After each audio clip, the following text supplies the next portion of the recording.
Welcome to Ending the Stupid Gender War. This show is only for intelligent, mature, non-ADHD, non-doom scrolling people only. Be sure to like, comment, subscribe, and share.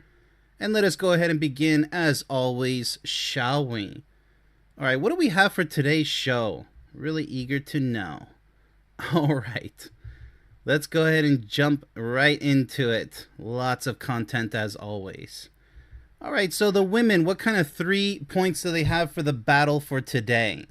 The Madonna Whore 2.0. Wow. Starting off strong, aren't we? A man will scroll through a feed of porn stars, follow a dozen OnlyFans models, and lust after women whose literal job is sex. Then turn around and call a woman with 10 past partners. All right, so we're talking about body count today. Used up. You don't want a saint. You want a professionally curated saint who has no history with anyone but you. Your fantasy is a virgin with the skills of a pro, and you hate real women for not being that impossible fiction. Yeah, it is impossible fiction, isn't it? I always say that. Her point is that men's consumption of hypersexualized media creates an impossible standard where they desire extreme sexual proficiency, but demand a fictionalized purity, punishing real women for having any sexual past at all. Yeah, so these are a bunch of idiot guys out there who, I mean, you know, a lot of them don't want a virgin, but a lot of them do. They get to mess around, but the women don't. And even if they're not messing around, maybe they just started dating really seriously. I call it dating because that's just the American way. You know, they started going on intimate relationships from an early age. Let's say, I don't know, 17, 18. That's really early. Usually in their 20s, absolutely. Or maybe not. Maybe they're just too scared. But body count is a huge problem these days. Let me tell you something about body count. It's not like they're prostitutes. Let's talk about the women, right? It's not like they're prostitutes. So what's the big problem, men? Why does body count matter? Now, if she's an idiot and just sleeping around with guys like a goofball, the red flag should be really evident, like self-evident. You should be like, oh, okay. Well, this girl's goofy. She's just a party animal. I mean, nothing wrong with that. It's freedom is freedom, but you probably don't want to consider her for a possible long-term, lifelong partner, right? I'm just going to put that out there. Unfortunately, a lot of guys, they fall for it because maybe she has great sexual skills. She could get you on the hook. It happens all the time. And maybe you just turn the other cheek when it comes to her high body count. Now, is it any of your business how many men that she's had sex with? Not really. But if you plan to get in a serious long-term relationship, possibly lifelong, yeah, it kind of sort of is. Now, there's nothing you can do about it. Either you love her or you don't. Either you fall in love together or you don't. Body count doesn't matter at that point because you're the next body in line and hopefully the only one for the rest of your lives. That's the way love works.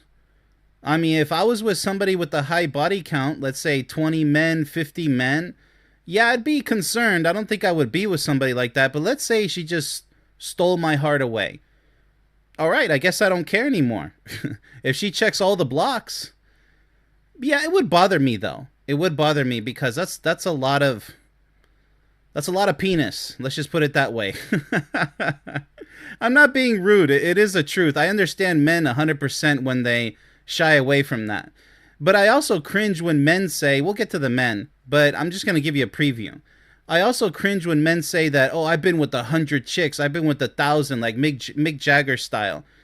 It's so cringe. It's so pathetic. It's the same reaction that I give to the women who say that, you know, they had lots of, you know what, with men, right? I cringe at both men and women who say this because there's nothing to be proud of. It means you failed 20 times, 50 times, 100 times, or Mick Jagger 1,000 times. That's just saying, yeah, I'm so proud of my failures because all I did was mess around. Which is dangerous, by the way. I don't even have to go over that. So, yeah, I wouldn't be proud of your numbers, your high body count. Now, Can you forgive somebody with a high body count? It depends. What's your threshold? Everybody's different. So to say the Madonna whore 2.0, that's kind of... We have to go with some numbers here. I'm going to throw some numbers out there. She had 5... She said 10. Let's just use 10. We're not going to make this complicated. So she's not used up. 10 past boyfriends, even if there were some marriages, some divorces thrown into the mix, it's still not bad. Is it moderate? Yes. I would say 20 is high, in my opinion. Maybe 15, actually. But 10, yeah, that's in the solid moderate, realistically. I'm talking about like the classic American woman, westernized woman, perhaps. Europeans, I'm not so sure, but they can get crazy too. I'm just going to say 10 is too high for me, but if she really loves me and convinces me 100% that I'm the one, yeah, I guess I could go with her for the rest of my life if that's what she wants. It's mutual. But above 10, yeah, that's probably my threshold. I mean, that's still a lot of guys, 10 guys. But you don't go around calling these women who's had 10 previous partners, failed relationships, a Madonna whore 2.0 or used up goods or whatever. Just mind your own business, okay? You don't need to be insulting women out there. Even the guys, just laugh at them when they say, I've had 20, 50, whatever, and they're trying to brag about it. It doesn't make you look cool. It makes you look stupid, like a freaking failure. So, okay, so number one, how do I conclude this for number one? Yes, she has a point. She's not washed up. It depends on your relationship with her. That's it. So, but now she's talking about the impossible fiction right here where, oh, she has to be a virgin, otherwise she's damaged goods. It's like, yeah, you're stupid. Especially nowadays. I actually promote sex before marriage because you have to know who you're getting into bed with, literally and figuratively, for the rest of your life. If you can't check off the best sex you've ever had and most likely going to last an entire lifetime on the same high level, then no, do not put a ring on it. And you're stupid if you do. All right, so number two, what does she have? The trophy versus tool.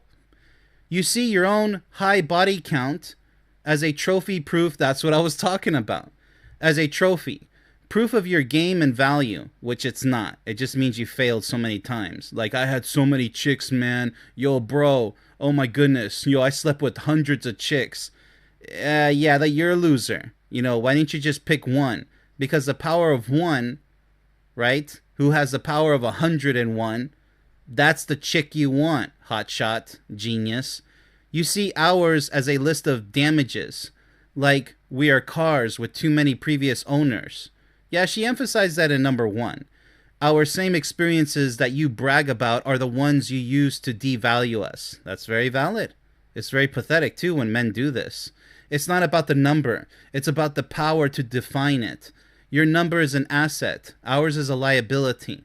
No, and that's when I believe it's a liability both ways. You both are pretty much failures until you get it right, if you ever get it right. That's the only math that matters. Her point is that the double standard isn't logical. It's about control and valuation. Male sexuality is additive to status. Female sexuality is subtractive. And the imbalance is purely social, not biological. Yeah, so, this goes hand in hand with number one, that men's consumption of hypersexualized media creates an impossible standard. Like, it goes hand in hand. It's an attitude problem. Like your sexual past, the way you see some other person's sexual history, it's like, okay, what does a grown-up, mature man say about that? Oh, that's interesting. And then you make a decision based off of her personality. Is she right for me, though? It doesn't matter who was in her past. We'll talk about emotional baggage later because I know that's going to come up. But yeah, this goes hand in hand with number one. This is really simple. She's just re-emphasizing it, the trophy versus, for the women, it's like liability, damaged car, Okay, damaged goods, right? She said in number one, used up. Okay, got it. Number three, the insecurity disguised as a preference. When you ask, what's your number? You're not looking for compatibility. You're looking for a reason to dismiss me. Well, possibly, if it bothers him, right? I mean, that's his right to dismiss you. A low number means I'm inexperienced. Not necessarily. See, that's where the flaw comes into picture, doesn't it? You assume that she doesn't. Sexual skills is not about quantity, it's about quality. You could have one past partner, maybe just one partner, but you are like a sexual tiger in the bedroom. You're already a master because, well, you learn. You're an easy learner, right? You're a quick learner. Maybe you watched lots of porn. Maybe you've heard a lot of tips and tricks. You read about them in magazines or whatever, and you put them to good use, and you say, hey, you know what? It's just like a car simulation. Now I'm driving a real car. So you already have the mental and emotional know-how. You're just putting it into practice, and you mastered it quicker than others. A lot of people, they have a lot of partners, past partners, and they totally suck in the bedroom. Not in a good way. They're garbage in the bedroom. There's no foreplay. There's no romance. There's no massaging. There's no, poetic words being spoken. Yes, that's important, you idiots. All that's important. And they just brag about, well, I got lots of chicks. Or, yeah, I had lots of men. It's nothing to be proud of when you suck in the bedroom, and not in a good way. Yeah, so let's look at this, though. The insecurity disguised as a preference. Yeah, so when you ask them about their number and you dismiss them, that's all. Yes, you have a right to do so. But yeah, the inexperience is totally false. I mean, to each their own. You can have a low body count, but be a sexual master, in the bedroom. A master of sex. Okay, and boring. A high number means I'm for the streets. Yeah, that's such an immature thing to say. She's for the streets. It's so stupid. It's just like, your attitude is for the streets. I mean, what's wrong with the streets anyway? Are you calling her a hooker, like a prostitute? It's so stupid. Like, these are just exaggerations used as insults. And it just says everything about the guy using this. How immature and stupid they are. There is no right answer because the question isn't a question. It's a test I'm designed to fail. So you can feel superior. There's nothing to feel superior about. Like, to each their own. You want a high body count and be stupid, like a failure. Maybe you have severe bad luck. I don't know what the case is. But I'm not going to say you're for the streets, right? And you're inferior. No, you're just running and tripping all up on yourself. You're just tripping everywhere. You're tripping. Superior without having to step up. Oh, speaking about tripping. Your preference is just your insecurity wearing a mask. Her point is that the interrogation over sexual history is often a trap set by insecure men, absolutely, I agree, to justify their own lack of commitment or to assert dominance, as any number can be weaponized. Absolutely. Yeah, it's a game you can't win. If you had two little partners in the past, oh, she's inexperienced, she's not good enough. But if you have too many partners in the past, and everybody's number is variable. It could be 5 partners, 4 partners. Everybody has different numbers. That saying that they say everybody has a price. My price could be lower than yours or higher than yours. It's all subjective. So yeah, these are just a bunch of idiot guys judging women who are just, maybe they have bad luck or maybe they're just immature. Just move on. Why dish out insults? And especially the most idiotic men out there are the ones who say, all women. And then the women, same thing. A bunch of idiot women saying, all men. Blah, blah, blah, blah, blah. All right, let's go ahead and shift gears to the men, shall we? Number 1, the risk versus reward reality. It's not a double standard. It's risk assessment. True. That's true. Okay, we're off to a mature start. Let's see if they can hold this standard. A man with a high count proves he can get women, a competitive skill. Oh, shut up. Oh, my goodness. How can you start off with the true statement and totally ruin it with the next sentence? You see what we're dealing with here, people? Complete idiots.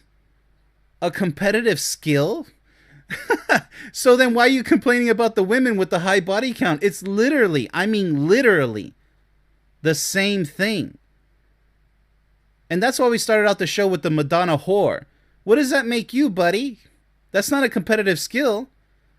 That makes you a Madonna whore. It's the same thing. A woman with a high count proves she gives it away easily. Okay, there you are giving away your penis easily. It's the same thing. Just because you penetrate a woman doesn't mean it's still sex. Which removes a competitive achievement. Why does it turn shame into competition all of a sudden just because you turn the color pink into blue? How stupid is that, right? Well, it's not murder because, it was self-defense. Okay, that's valid. But what you're doing is saying, no, it's not murder because I used a kitchen knife and not a weapon, another weapon, that goes pew pew, that we're not allowed to say. There's no difference. It's taking a life, right? For the same reason, by the way. The logic is just totally absent with this goofball right here. For the next man. Okay, the competitive achievement for the next man?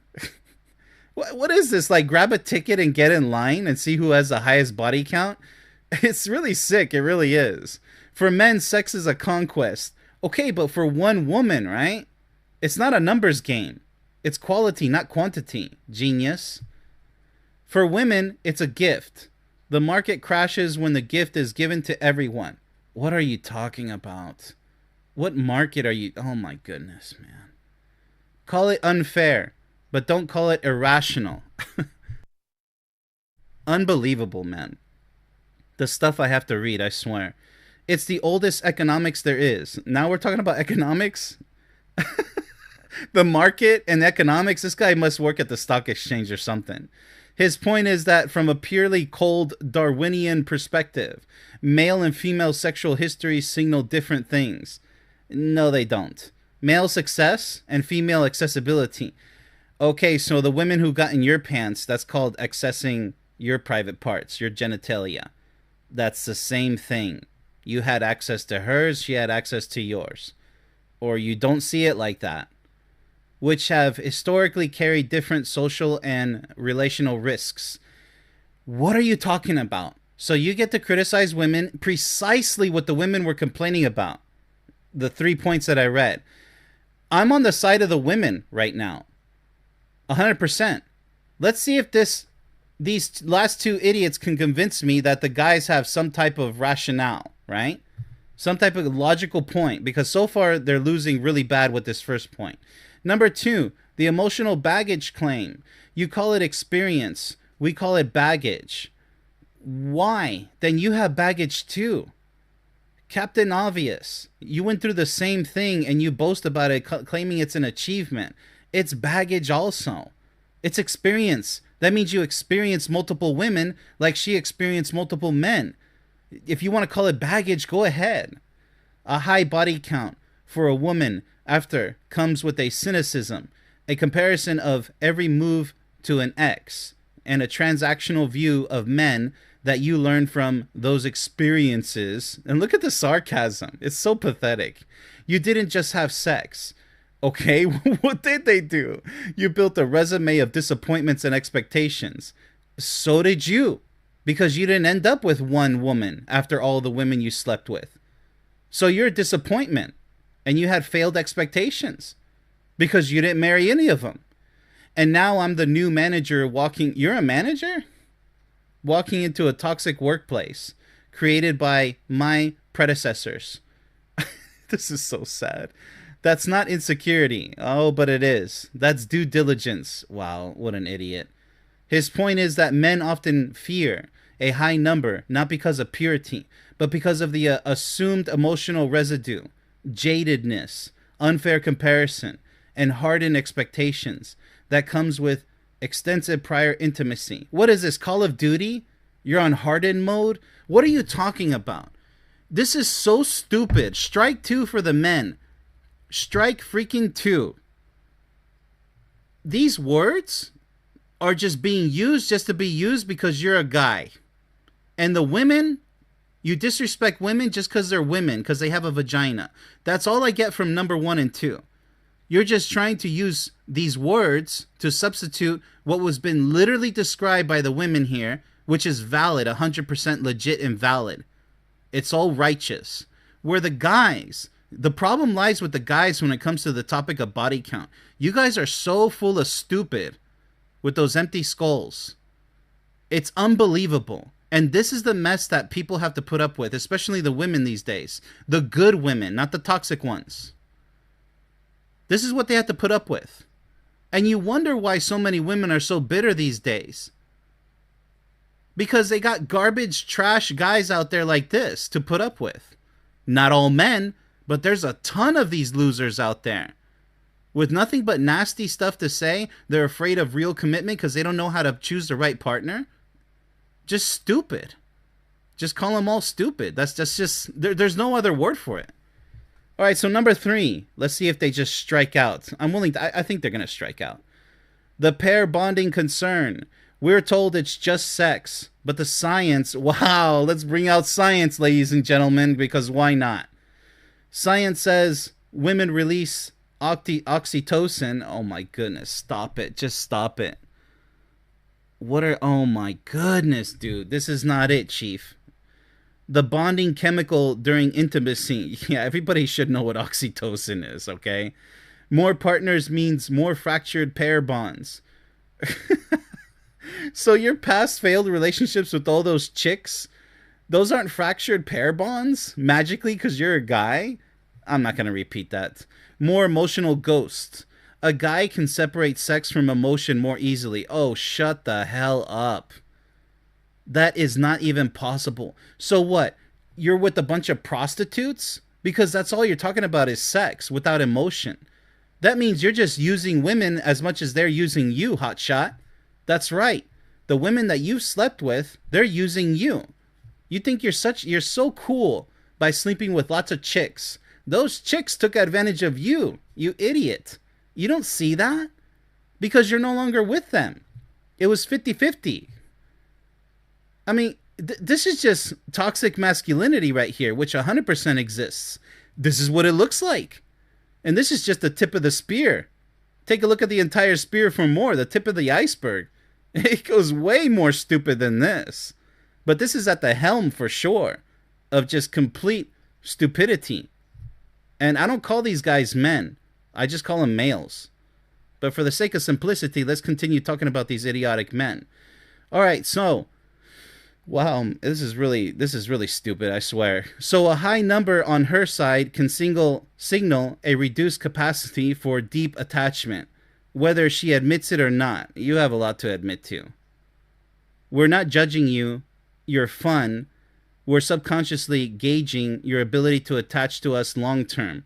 Like you failed to do with so many chicks that you slept with? That's not experience.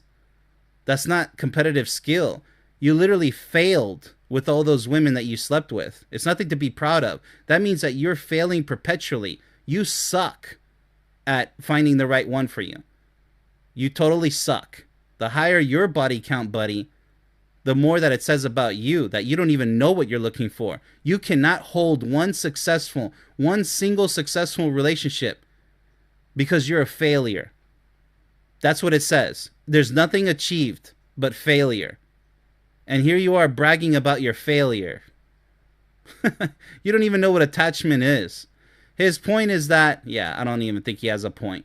That some men believe in a biological disparity. Like, stop with the scientific literature. Seriously.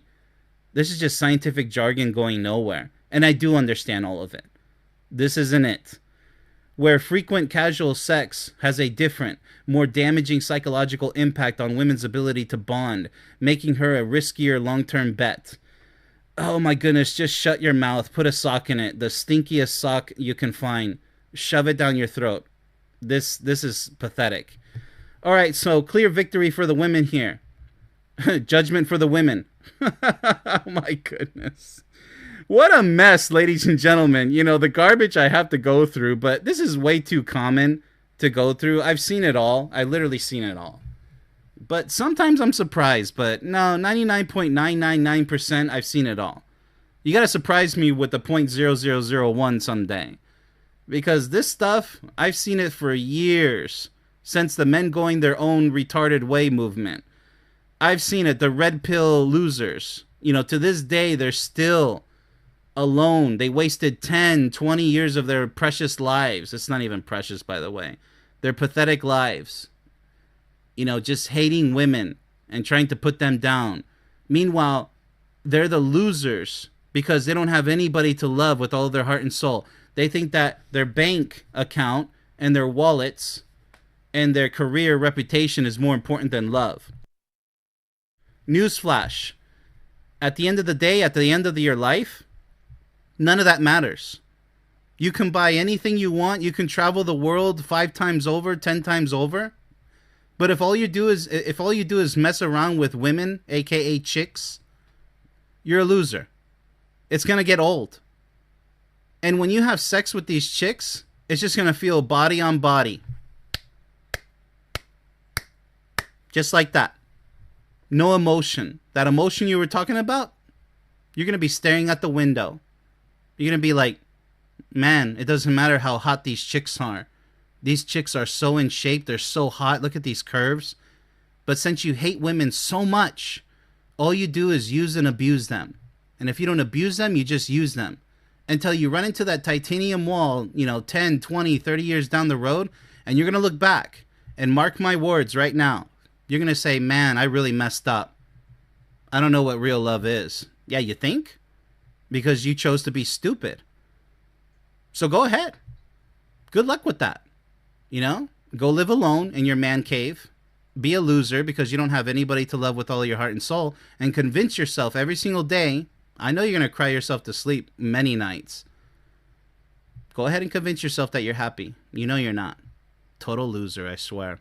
Got an interesting show for you today. We have touched upon this subject a little bit with the male loneliness, pathetic, what is it called? Epidemic? But today we're going to touch on it completely. We're going to put all of our hands all over it instead of lightly touching on the subject. So how about that? Let's go ahead and jump into it from the female perspective here. What do women think about the absolutely pathetic male loneliness epidemic? Supposedly, allegedly, right? Number 1, the emotional bankruptcy defense. You complain about being lonely while offering the emotional depth of a puddle. Wow, okay. Your only friendships are based on activities such as gaming, sports, not vulnerability. You expect a girlfriend to be your sole therapist, mother, and social coordinator because you put zero effort into building a real support system.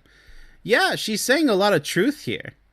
I mean, there's so many guys out there who are obsessed with video games and movies, and they just want a perfect partner to fall into their lap without doing any effort at all. And then they're not going to open up about their feelings because, well, I don't have to do that. Well, yeah, just completely unprepared for a serious relationship. But they'll sit there and whine and complain that, oh, the good women they don't exist anymore. They don't, just complaining about stuff that they don't even want to put in real effort to achieve. So let's see. Loneliness isn't something that happened to you. It's the consequences of outsourcing your entire emotional world to the women in your life while we're exhausted and you're empty. Her point is that male loneliness is a self-made crisis. Yes, absolutely. It's stemming from the refusal to cultivate deep, vulnerable friendships, leaving them with no emotional safety net when romantic relationships fail or become strained. All right, I know what she's trying to say. Basically, she's trying to say this, okay? Like, guys these days are absolutely pathetic. Like, obviously not every guy, but it's just so overwhelming, like the number of idiots out there who have no idea how to pursue a healthy, potentially lifelong relationship with a woman. And then the losers will say, I don't need a woman in my life. We already had an episode about that. Absolute loser garbage, right? The mentality is in it's just in the dumpsters.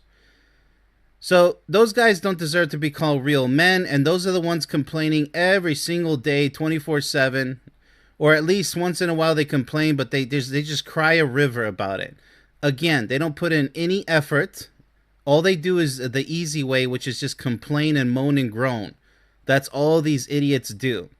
So yeah, so point for the women here, pointing out the absolute laziness of these pathetic guys who, they want to say they're men, but they really aren't.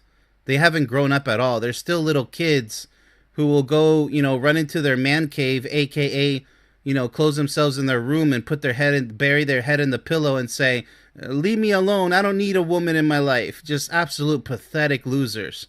Number 2, the competence catastrophe. You're not lonely. You're helpless. Yeah, preach.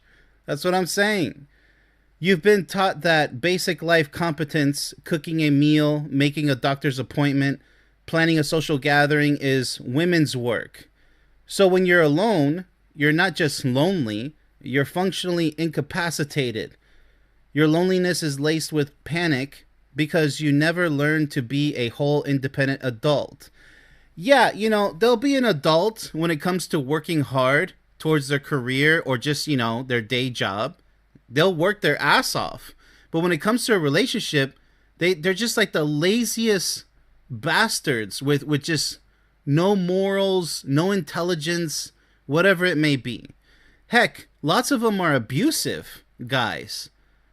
And they won't tell the world how abusive they are because they're going to hide it. There's even male covert narcissists out there. They'll pretend to be one way, but they're completely the other way. And if it's not abusive, it's just really mediocre at best. Like their attitudes. Like they're just... Heck, you can learn a lot about love from a freaking Disney movie, for crying out loud, compared to these guys who have just like a total lack of an idea of what real love is supposed to be. And then if they have toxic masculinity, they're even more clueless about love and how it should proceed. They pretend they don't even know what love is. It's absolutely ridiculous. It really is. We're not your missing puzzle piece. We were your crutch. And you never learned to walk on your own. Her point is that men often conflate loneliness with helplessness. Yeah, absolutely. They're just not ready. Like when you're not ready, then stop messing with women's time, right? Because you're just going to fail and then you're going to blame the women for it. It's actually your fault because you choose toxic women because you're too lazy to find a really good woman. Not every woman out there is a good woman. Newsflash, genius. You don't just walk out there and say, wow, she's attractive, she must be a good woman. No, that's not how it works. And I'm not saying go find a woman who's not attractive. No, the ideal is to find an attractive woman because she's attractive to you, okay? And then see if she's a good woman inside, okay, buddy? Not everything is just looks. Because there's so many guys who are so lazy. Oh, we had a nice conversation and she's attractive, and you guys are so shallow. That's what you guys look for, like very, very shallow things to check off the blocks, right? There's a lot more to that. Jeez. But it's just so lazy, so unintelligent, really. It's impressive in a negative way. Having neglected the practical and social skills required for independent, fulfilling living, making solitude feel like a crisis rather than a state. Yeah, they just sit there at home or they go on social media to, bitch and complain about it, women this, women that. All that wasted time, all that wasted energy that they could have just, like what she said here, just admit that you're just in a state of, limbo. That, okay, I'm working on it, right? Why can't you just do that instead of complaining all the time? And then the silent guys, because silence is weakness. The silent guys don't seek help from anybody, friends, family, or somebody like myself, or somebody else like myself, online, offline. Go get help if you suck so bad at trying to find the right person for you. And I have to use that word suck, because you really do suck if the shoe fits. Because if you're the one complaining about all women this and that, you're the one who sucks. Because there's a lot of great women out there. But if you don't know how to find them, then guess who sucks? Not all the women. Yeah, it's you. Number 3. Let's see if she gets a perfect 3 here. The hostility feedback loop. You're lonely because you're hostile. That could be the case. Sure. There's a lot of aggressive, immature men out there. Very aggressive. And they call women a bunch of nasty things. Just women in general, by the way. A lot of idiots don't even know the plural, pronunciation for women. So it's woman singular, and they're like, woman this and woman that. They say woman for plural and singular. It's so pathetic. It's like they're elementary school dropouts. It's woman singular and women plural. And when you tell them this, they give you that deer in the headlights look like, I'm just going to ignore this guy. Just totally retarded, I swear. The very online spaces where you go to complain about loneliness, absolutely, that's what I'm saying, are filled with you blaming women, feminism. Yeah, like feminism has nothing to do with, good and bad women out there. Even without feminism, there's always going to exist bad and good women out there. Like, shut up about feminism, really. And society for your pain. Yeah, you blame everybody except for yourself. You never accept responsibility for your own bad actions or lack thereof. Any good action. That bitterness radiates offline. Why would anyone, especially a woman, want to connect with someone who views them with such foundational resentment? That's what I'm saying. You'll never find a good or a great woman like that, with that garbage attitude of yours. Your epidemic is a vicious cycle. You're lonely. You get bitter. The bitterness makes you unlovable. Absolutely. Just preach it. Just preach it. Which makes you lonelier. It's making a bad situation worse. This is spot on. Wow. Her point is that the anger and blame that often accompany male loneliness become a self-fulfilling prophecy, repelling the very connection men claim to want and trapping them in a cycle of isolation and resentment. That's exactly what it is. Congratulations, you retards. Now you're a woman hater, complete immature galore. Yeah, like an immature wannabe king, because you guys will say, oh no, I'm such a man because I hate women so much. And, it's just, it's like a clown, who thinks that he's the most handsome guy in the world. No, have you taken a look in the mirror? You're literally a clown. You can't even see the makeup that you have on. Like it's just like the silly hat, the goofy outfit. You're acting like a clown, and soon enough you're gonna be a clown. That's just the way it is. You're literally conditioning yourself to be a loser who hates all women. That's what losers do. Meanwhile, the great women out there are too busy finding great men and being successful, while you're sitting there saying, oh no, that can't be true because, all women are bad. It's absolutely pathetic. All right, let's go ahead and shift gears to the men. I have a feeling they're just going to complain. Let's see if I'm right. Number 1, the friendship double standard. From boyhood, we're taught that male intimacy is gay or weak. What? I don't know which childhood you had. Male intimacy is gay or weak? No, it's not. I don't know who told you that, buddy. We're emotionally neutered. I was never emotionally neutered. You gotta speak for yourself there, guy. Then women mock us for having no deep friendships. What are you talking about? You can have a deep friendship with a man or a woman. But obviously we want a woman in this case because friendship is the key to everlasting love eventually. If you make it that far, you have to establish a deep friendship with her. But if, you're stupid and you rush into dating, yeah, you're at the slot machine. You get whatever comes out, right? It's not going to be a perfect 7. Spoiler alert. Female emotional and physical intimacy is celebrated and allowed from childhood. No, it's not. Where are you getting this information? Like, this is not true at all. There's plenty of guys who have female friends, male friends. Once again, placing the blame on everybody else except for themselves. Like, this is literally speak for yourself. This is what this is. We're set up to fail. How? How are you set up to fail? What an excuse.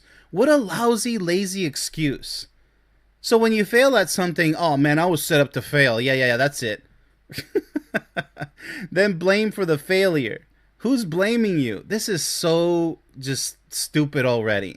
Our loneliness is a direct product of a society that pathologizes male bonding until the only social acceptable deep connection is with a woman. What? Who now calls that emotional labor and resents us for it. This doesn't even make sense. This is not even a logical point here. Let's see what his point is. His point is that men are socially conditioned away from intimate friendship from a young age. No, they're not. Where did you grow up in? North Korea? Creating a dependency on romantic relationships for connection. A dependency? That should be your goal. Wow, this is like possibly the most stupid comment I've ever seen in this series so far. And I've had some stupid comments, which is now framed as a burdensome male flaw. All right, ladies and gentlemen, I have no idea what the friendship double standard here is. I I have not even heard of that before. I mean, I've seen and heard it all pretty much, and this is not anything. This guy is just all. See, this is what you know when you teach yourself to be this stupid. This is the garbage that's going to come out of your mouth. This garbage. Number two. Yeah, so strike one for the guys. The disposable utility phase. Modern dating treats men as utilities. What? Okay. We're only valued for what we provide. Money, attention. No, see, this is where the idiocy begins. Look, there's toxic women out there who want your wallet, who want to use you or abuse you or both. You don't understand that? Just like there's guys out there who want to use and abuse women. One or the other or both. You can't get that through your thick skull. It's not only women, it's not only men. It works both ways. And there's a lot of it out there. Tons of it out there. Using and abusing or both. So when you say stupid, crap like this, modern dating treats us as utilities. Like, it's just like a little baby crying in the background. That's all I hear here is just a little baby. Not even a toddler, by the way. Just crying for no reason. Excuse after excuse after excuse. This is not a logical reason once again.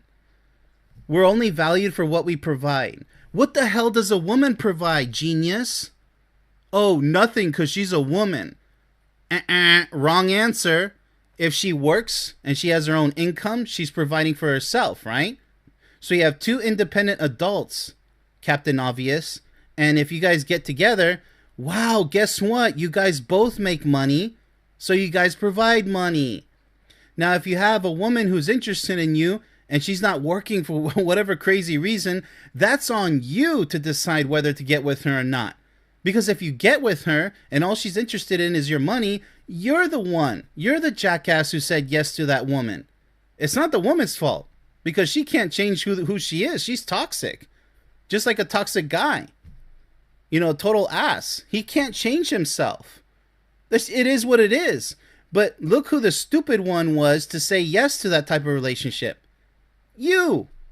So now you're going to try to turn the tables and say, oh no, all women are like that. No, you got burned because you were foolish to get involved in such a relationship. And look at this. It just gets more stupider here. Look, attention, solutions. So you're providing attention and she's not. You provide solutions and she doesn't. Like, how stupid can you get? You're literally saying that women don't provide money, attention, solutions. They don't provide anything. It's so immature and so unintelligent. It's unbelievable that this is the type of garbage that comes out of guys' mouths today. In 2026. Unbelievable. The moment we show vulnerability or need support, the moment we're no longer useful. We're discarded for being too much or needy. We're taught to be rocks. No, you're not. That's your fault for getting with the toxic woman, not a real woman who deserves your love. I mean, if you're even capable of loving, because with this type of garbage attitude, it doesn't even sound like you know how to love a woman. It really doesn't. Then hated for having no warmth.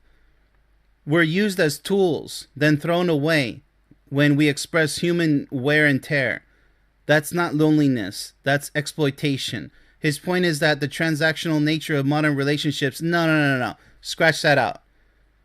There are plenty of modern relationships that are full of love, care, and maturity, intelligence, wisdom, all of it.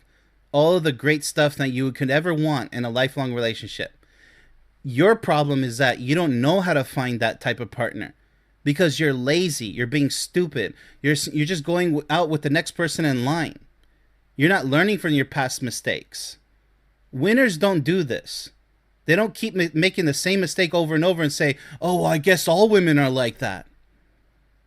Leaves men feeling used and disposable, deepening loneliness because their inherent value as humans seems conditional on perpetual utility.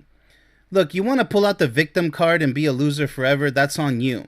You're the one making that a reality for yourself. You have nobody else to blame but yourself. I don't care how bad you got burned by a toxic woman, or two, or three, or four. The more toxic women who burned you, the worse you're getting, right? Because you can't stop finding toxic women. It's called the groundhog effect. You just keep going for the same loser women over and over again, and then you blame all women for it. Meanwhile, the good women are trying to find a good man out there. And if you think you are a good man, which it doesn't sound like it really, because if you're gonna play the victim card, this is not what a good woman looks for. They want a brave man who takes responsibility for his own actions, his own past, present, and future, who has the power of his own voice to speak up about relationships, to find help, to seek help, to get better at this, at finding the one for you. Not a loser who just bitches and complains every single day and acts like this. All right, so strike two from the men. Number three, the support system stripping. Every traditional male space, clubs, fraternities, workplaces, these are male spaces, I guess, even bars, has been dismantled or labeled toxic. No, what are you talking about once again? Who labeled these places toxic? These male spaces? Who? Even a strip club is not toxic. You got female dancers who are making money. You have I guess, if you're going to attend to these places, right? These male spaces, supposedly. You're giving them money because that's your right to do so or not. Or just to watch. Pay an entry fee. What's so bad about that? What's so bad about women on OnlyFans or making pornography? There's a lot of males on OnlyFans and pornography too. It doesn't matter if OnlyFans is female dominated. Who cares? I mean, people are earning their bag. They're getting paid. So these male spaces, they're not toxic. They're businesses. And workplaces, what do you mean by workplaces? And bars, I mean, males and females frequent these places. And clubs. I don't know what you're talking about. It's so lazy, these wannabe arguments here. It's just so lazy, void of any sign of intelligence, I swear. So it says here, he says here, where are we supposed to connect? Online? Like, just, you see how stupid he's acting here? Where are we supposed to connect? Online? Teacher, I have a question. Oh my goodness, not this guy again. Yes, little Jimmy, what's your question? What am I supposed to do for number one? We already had this lesson, like, this whole season, this whole spring. I still don't know what to do for number one, teacher. Can you help me? No, actually, I can't. Then that's pathetic. Oh, there, you stole the word right out of my mouth. All right, so women have endless support circles. Do they? Do they really? Do they, though? No, they don't. No. There's a lot of women who hate other women. Did you know that? Captain Genius Obvious. Did you know that? Did you know that there's lots of women who abuse other women and mistreat other women? You know, the cat fights, it's not always cat fights. They have these emotional and verbal cat fights. You don't see it because you're a guy. You don't hang out with them in the bathrooms and you know, when they have girls' night outs and they have, you know, falling outs and stuff. They have a new friend every week because, you know, it's just constantly, perpetually changing. It's just so sad. These guys say the stupidest things, I swear. Group therapy, book clubs. Wow, seriously? Like, guys can't participate in those either? Men have nothing. Literally, men attend book clubs, group therapy. They have their support circles. And you're saying, no, we don't. No, we don't. Like a little baby. It's so stupid, I swear. And then the very attempt to create something is viewed as suspicion, with suspicion. No, it's not. To attempt to create what? A support circle group? You're free to create whatever you want, but you're too lazy to create one or to participate in one, right? That's what the truth is here. So you're just blah, blah, blah, blah, blah with excuses. The lousiest excuses, by the way. You've systematically destroyed our infrastructure. Oh my goodness. The victim mentality is astronomical right now. You systematically destroyed our infrastructure. Mommy, look what the women did. Teacher, can you help? I'm going to go to the principal. I'm going to tell on you. Little kids who never grew up, and then they want to be called men. You can't call these idiots men. Look at what they're saying. Systematically destroyed our infrastructure for connection and then point at us. Marooned on an island and ask why we can't swim. Where is your mind right now? Are you under intoxication? Are you under heavy drugs or something? Like, what's going on right now in that mind of yours? Let's see what his point is, if he even has one. That the cultural demolition, wow, talk about exaggeration once again, of male-centric social spaces and rituals, what kind of rituals, has left men structurally isolated. This is so sad. I'm cringing so bad right now. I'm going to try to finish this last sentence. This is really sad. With no culturally accepted avenues to build community, making loneliness an institutional problem, not a personal failing. Oh, but it is, you moron. You're a complete failure. Don't you get it? You just said it yourself. Personal failure. That's what you are. Strike three. The men striked out in this battle. The battle goes to the women as the victors. It's unanimous. It's completely 100% the women's glorious victory. The men totally sucked in this battle today. They failed 100%. Nothing but whining and complaining. That's why the lonely male epidemic, BS is just BS. It's all in your head. It's not reality. Because it's easier to sit there like a loser, a pathetic loser, and complain about life. About, oh, I just can't do it. Well, it's the women's fault. Instead of getting your ass back out there and finding the good women who are trying to find good men. No, they don't exist. Well, then remain a loser. Go crawl your ass back into your man cave. And just you keep doing you. The miserable, pathetic life that you have. And just enjoy that, because you're not going to be fit mentally, emotionally, and even physically, most likely, for a real woman who's looking for a real man, a mature, intelligent, wise, strong man. You're not it. So just hang up the towel and crawl to an early grave. I don't know what to tell you. I can't help anybody who doesn't want to help themselves. Because if all you're going to do is just bitch and complain, nobody's going to be able to help you, not even yourself. With that type of loser mentality. I gotta leave it there, ladies and gentlemen. It's so cringe. There's nothing more to say. Let's see how exciting today's show is. All right. Jumping right into it, beginning with the women. What are their complaints for today's gender war battle? All right, so the theme is going to be friendship. Okay. So the backup plan she can feel. He says she's just a friend, but he talks to her more than he talks to me. Wow, that's actually off to a very bad start. Yeah, you shouldn't be talking to a female friend more than you talk to your girl, your woman. Okay? That's not... Yeah, that's a huge red flag on you, buddy. He remembers her coffee order. Okay, yeah, we're already way over the line here. Vents to her about our fights. Yeah, see, this is why I talk about in my book and on so many shows, I mentioned that friends are only going to get in the way of the opposite sex. Friends of the opposite sex. Don't play with fire. Because there's so many bad things that can happen. And then you might insist, well, I don't care, she's my friend.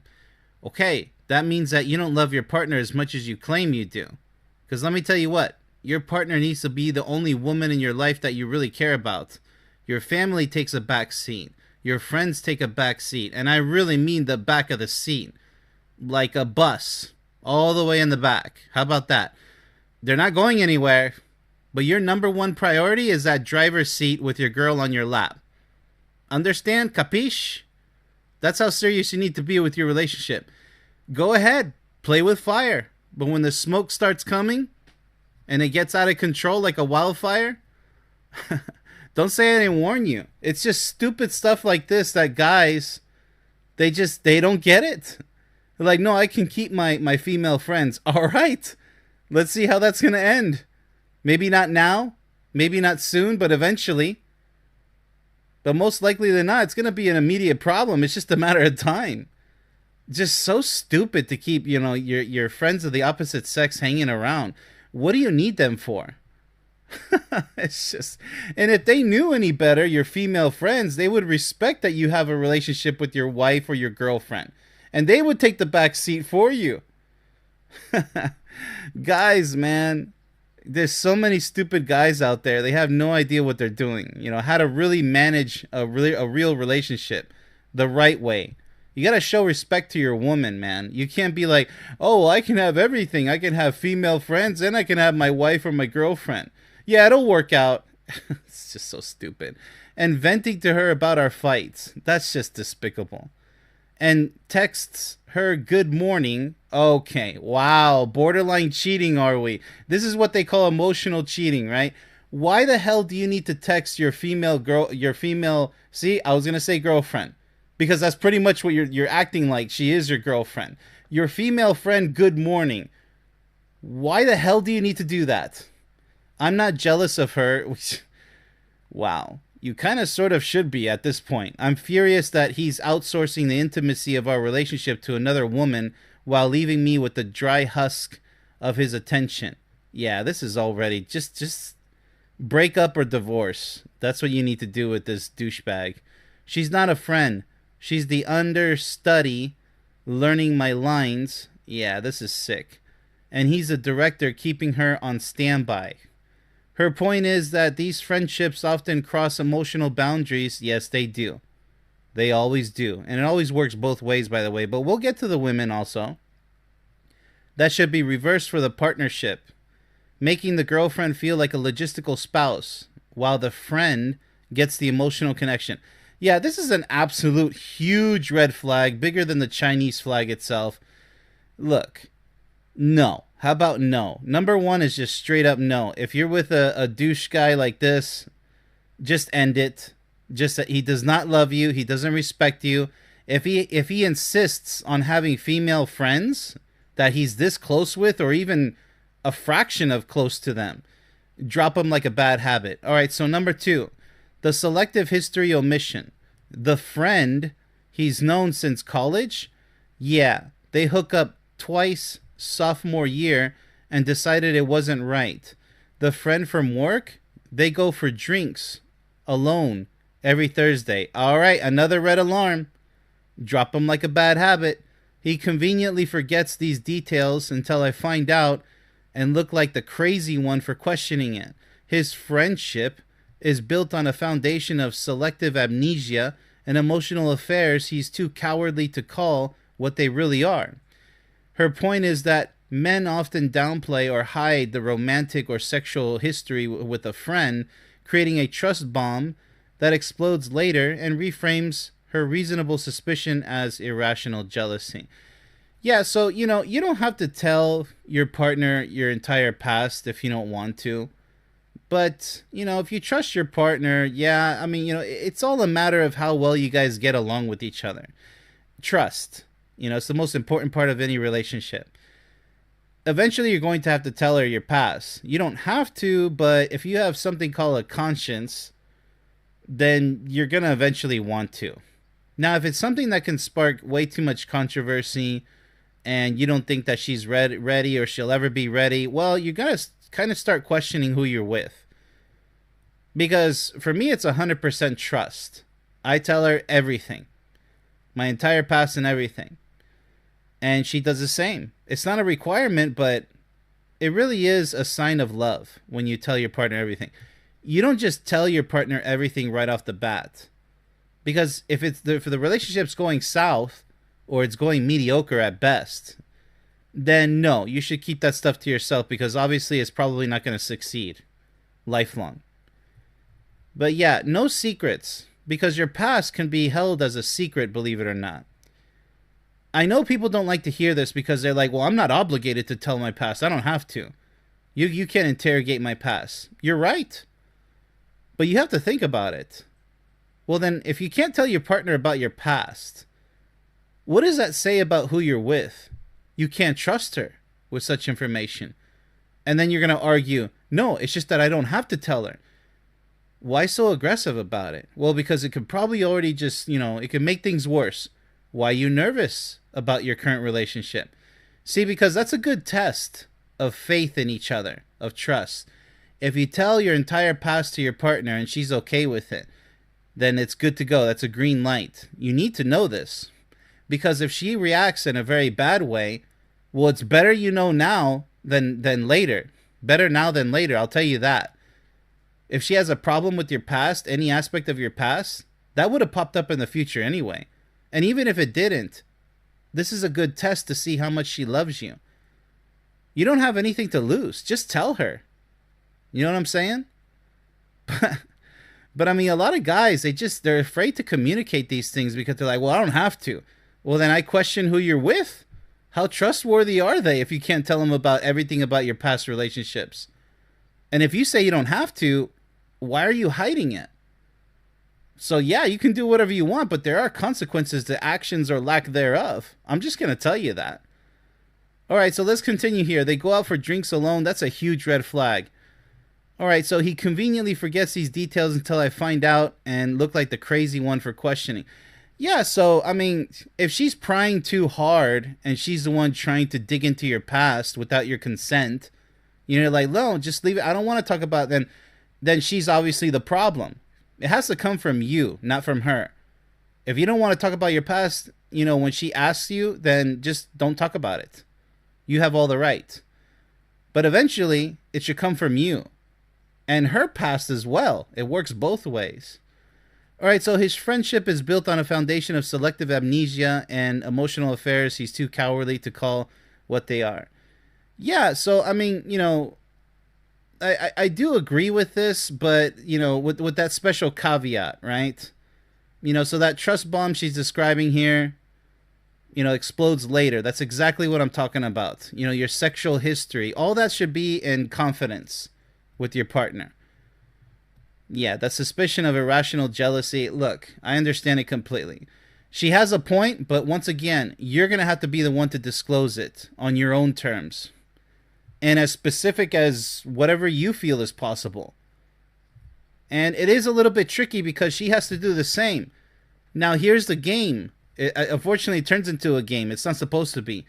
How much can you trust each other based on what you're telling about your guys' pasts? It's really deep. It gets pretty deep. It's all about trust. And why is it so important? Because you can't move forward if you don't fully understand each other's past, like where you guys come from. Because that's going to create little rifts in the present moment, problems going forward. You're not secure. You don't exactly know who you're going to plan to spend the rest of your life with if you don't know their past inside and out. You don't have to play psychologist, but you got to know at least the titles. You don't have to know the who, what, when, why, where, how entirely, but you got to know the general gist. I mean, it happens with everything. When you study, when you do research on something before you accept something, before you buy a product, you do your homework on it, right? You look at the reviews. You look at, use your own discernment. Is it a good product or whatever? It's not that your partner's a product. It's just that it's the same approach. You have to conduct proper research. What if she has such a dark past? Maybe she abused men in the past or whatever. It's not, when you're talking about a potential lifelong relationship, there's none of this, it's none of your business nonsense. No, your past is, her past and your past is each other's business at that point. Understand? You can't get around that. Potentially spending the rest of your lives together. So let's go ahead and move on to number 3. That's a really deep topic right there. The comparison trap. She's the cool girlfriend who isn't like other girls. She doesn't nag him. She plays video games. She's low maintenance. She's the fantasy of a woman with no needs who validates him unconditionally. Meanwhile, I'm the reality of a partner who has to ask him to do dishes. All right, that's just immature, okay? Just do the damn dishes. And plan our future. I'm not competing with her. I'm competing with the caricature of a woman he's built in his head. And she's happily playing the role. Her point is that the female friend often represents an idealized low-stakes version of a woman that the boyfriend uses consciously or not as a weapon to invalidate his partner's legitimate needs and emotions. Okay, so that's a bit technical. We got to jump back to number one, to the first part of this one, number 3. She's the cool girlfriend. Okay, so we're talking about his friend once again. Well, who cares how she's like? And if you already know how she's like, it depends on the guy how he's referring to her, his friend. But here's the thing. You shouldn't be in competition with anybody. If you already know what your partner likes, you have to be that and so much more. Well, I'm not going to change. Well, then drop it. Divorce, breakup, whatever it is. Get the hell out of there. If your partner is not willing to change to be everything to you, your deepest fantasy, your ideal woman, the best of the best, 100 women in one, you're not the right woman for him. And he has to do the same to you, by the way. It's always both ways. People don't understand that. They can't get it through their thick skulls. You have to change for your partner. You don't like it? Don't waste your partner's time, their precious life. Don't do it. Because if it's everything that they want and you don't give them any, like even a fraction of it, you should give the whole package to your partner if you really love them. Love is love. It's 100%. It's all or nothing. If you think that's an extremist view, don't waste anybody's time in a relationship, a serious relationship. Just go ahead and goof around with orgies, one-night stands, be a swinger, which is another word for a loser. Because you're just going to end up all alone and regretful and blah, blah, blah. You waste your entire life like that. But yeah, so, this is just a bunch of blah, blah, blah. This number 3 here. The reality of a partner who is... If you have a little hint of what your partner wants you to be, you either become that person and so much more, you have to blow his mind away, or you're just always going to be subpar. You don't want that, because later on he might cheat on you, he might break up with you or divorce you, maybe you guys have kids in the equation. It's going to be nasty, all because you refuse to change for the better. If you love your partner so much, you will change for them. You're not going to lose yourself. You keep yourself and you evolve. And you both have to change together. A little seed becomes a little tiny stem, then a tree, and then a bigger tree. You guys get it, okay? Love is 100% conditional. You guys have to condition each other and build something together. All right, so let's go ahead and jump gears over to, switching over to the men here. The orbiter in waiting. Her guy best friend isn't a friend. He's an orbiter. Okay, fair point. He's a man who wanted to date her, got friend-zoned, and is now parked in her life, providing boyfriend-level emotional labor. I really hate that term. Without the title. It's not labor, people. Waiting for his shot when I fail. Well, that could be the possibility. But like I said before, that's just another reason not to keep friends of the opposite sex. None of you. It ends when you guys start to fall in love. It ends right there. Hell, even before that. He hates my guts. She dismisses it as him being protective. Now, see, that's when we're playing with fire, people. That's precisely the type of crap I'm talking about. And I'm supposed to be cool with a rival having a front row seat to our relationship. That's not a friendship. It's a delayed negotiation. His point is that many male friends are suitors in disguise, providing intimacy with unspoken expectations, which makes the boyfriend feel like he's in a competition he never agreed to join. Okay, so that falls hand in hand with the woman's number 3, right? Her third point. Yeah, same thing. So don't play with fire, right? He's got the 100%, valid reason to be saying this. Number 2, the emotional cheating proxy. That's what I was warning you guys about. No, it's just like, but we were friends for so long. I can't just, okay. Just keep lighting those matches. See if one of them's going to catch the entire house. I'm telling you, man. Don't play with it. All right, so let's see. She tells him things she doesn't tell me. Our private fights. All right, so this goes hand in hand with number 1 or 2 on the other side with the women. Okay, so my vulnerabilities, her doubts about us, he becomes her confidant, and I become the subject they analyze. Yeah, this happens quite a bit.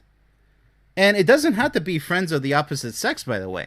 It could just be the girls' night out and she starts dishing out all of her private life with her friends. It's going to get pretty bad. Like, I'm not saying you're not allowed to talk about your private life with your friends of the same sex, by the way. I'm just saying that you might want to keep that stuff private. You might want to. You know, maybe one trusted friend for advice. But don't go overboard either. You got to keep a lot of things private unless there's something alarming that they need to know about.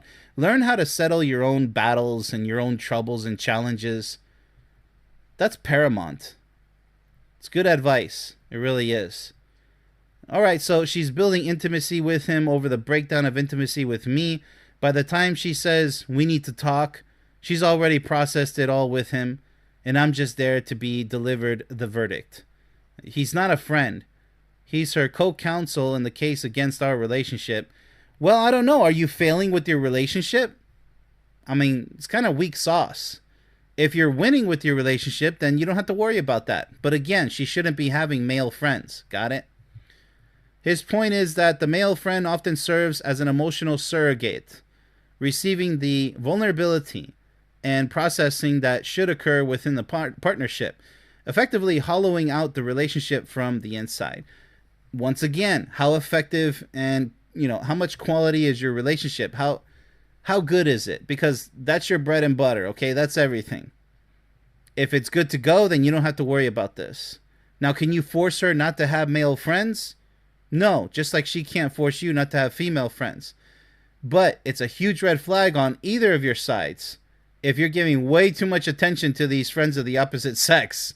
Especially if you're telling them all about your private life and yada yada. None of their business. I don't give a damn who they are, who they were, who you think they are. None of that. If you want to tell your private life, a bit of it, to your friends of the same sex, sure. But you really shouldn't. But if you need advice, go ahead. Right? There's not much of a threat there. But once again, you got to learn how to manage your own relationship together as a team. And then, you know, it just really weakens the relationship when you start telling friends of any sex, you know, like all your problems and all that. It says that you're not ready for a serious committed relationship. Like, you don't know how to handle your stuff. You shouldn't need the help of a friend to get your... You're just moving way too quickly in life if you're not ready to handle it by yourself. You understand how that works? It's all about being mature and intelligent. Handle your own life situations. Number 3. The test and cuddle, whatever that means. She uses her friend as a constant benchmark. He would never do that. He always listens. Oh, great. See, we're already way beyond the line. Comparing her friend to you. See, this is exactly what I'm talking about from a different angle. It's the same garbage, just a different bin. He's the perfect, unattainable standard because he doesn't have to live with her or deal with real life pressures. Yeah, that's true. I mean, say you guys break up or divorce, whatever the case is, and then he just files in line right after you and gets to go ahead. He's already got the key to her heart, right? Well, he's next in line. If she's such a bad person, is going to do the same thing to him. He's going to have to learn the hard way. That's being quite the fool, isn't it? Next. He's a fictionalized ideal she weaponizes to make me feel perpetually inadequate. And if I object, I'm insecure and trying to control her. It's a brilliant manipulative trap where her friendship is both the test and the punishment. His point is that the male friend is often leveraged as a tool for manipulation, a passive-aggressive way to criticize and control the boyfriend by invoking the example of a man who has none of the responsibilities of being her actual partner. Yeah, exactly what I was talking about. The next one in line, if that's the case, or the next wannabe in line, all the reason to not have friends of the opposite sex, people. This is all the garbage that you're going to have to... And there's so much more than this. There's so many, and they're all little tiny things that add up to bigger things. And it's going to throw the biggest monkey wrench into that clockwork of your relationship and just screw everything up. Either slowly, quickly, moderately. It's just a matter of time. Drop your friends of the opposite sex. You don't need them. And your friends of the opposite sex should know better. They should be like, yeah, you're taken. Best of luck in your life. If you need me in a case of an emergency, then yeah, you could call me. Like, I mean emergency, okay? You know what I mean. Not that other emergency. Like, striking DMs and trying to get into each other's pants. That's just called cheating, okay? You guys know what I mean. That's about it. A point of contact for emergencies. That's it. If you guys happen to see each other out there in, a store or a business, okay, say hi to each other, but don't get all like, oh my goodness, so let's catch up. Oh, wow, especially with your girl right there next to you.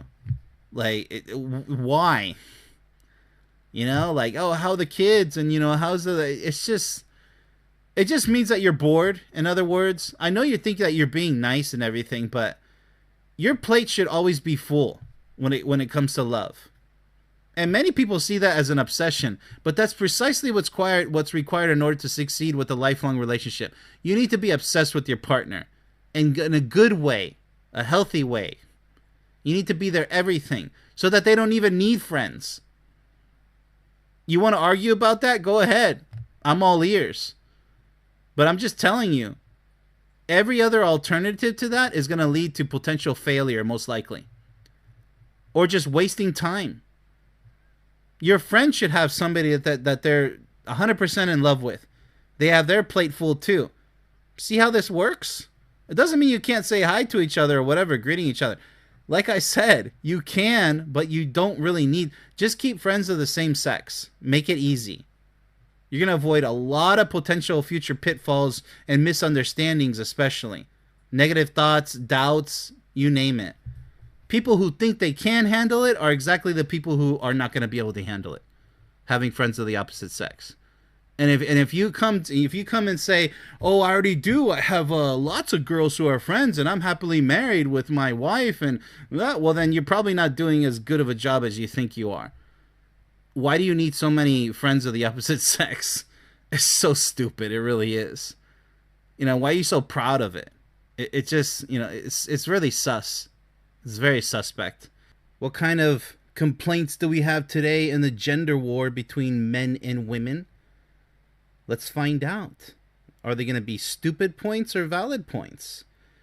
I think I have a feeling for this one it's not going to be so stupid. We'll see. We'll see. That's kind of my prediction, though. We're going to be talking about things such as social media and how it affects relationships and men and women in general. So let's go ahead and start with the women first, with their number one complaint as far as social media is concerned. The prop, not a partner, for number one. He's not my boyfriend. He's my photographer. Our entire relationship exists through a lens he holds at the perfect angle. He'll spend 20 minutes getting the shot of me laughing at a coffee, but can't have a 5-minute conversation about our future without checking his phone. Okay, look, let's go ahead and stop it really quick right there. Addictions are addictions. All of them are bad. There's no such thing as a good addiction unless you're addicted to your partner in a good way. That's the only... But I mean, and as far as love is concerned, this... No. If you guys are having anything together, coffee, breakfast, lunch, dinner, snack, picnic, I don't care. Yes, please minimize to the greatest extent the electronics. It's called living in the moment, I mean, if you guys got something important to be monitoring, like a package delivery or some type of crisis is going on at the same time, I understand. But ideally, you guys should have each other's undivided attention. Ideally. Now, to be realistic, it's okay to check here and there, but it really is not a good idea to be checking on your phone, especially while you guys are eating. You guys are supposed to... See, that's the thing. Technology is not the problem. It's how you manage technology. You got to have discipline. A lot of people are out of shape because they don't have discipline. A lot of people eat the wrong foods, even if they're in shape, but they start eating too much of the wrong foods because they think they can get away with it. And then they end up getting slightly out of shape or maybe health conditions because they develop addictions that aren't healthy. Any type of addiction, other than being addicted to your partner in the name of love, well, it's a bad thing, right? All right, let's go ahead and proceed and see how bad this is, because already it sounds kind of bad. I'm not a person to him. I'm content. Yeah, that's pretty bad. Fortunately, I've never had this issue.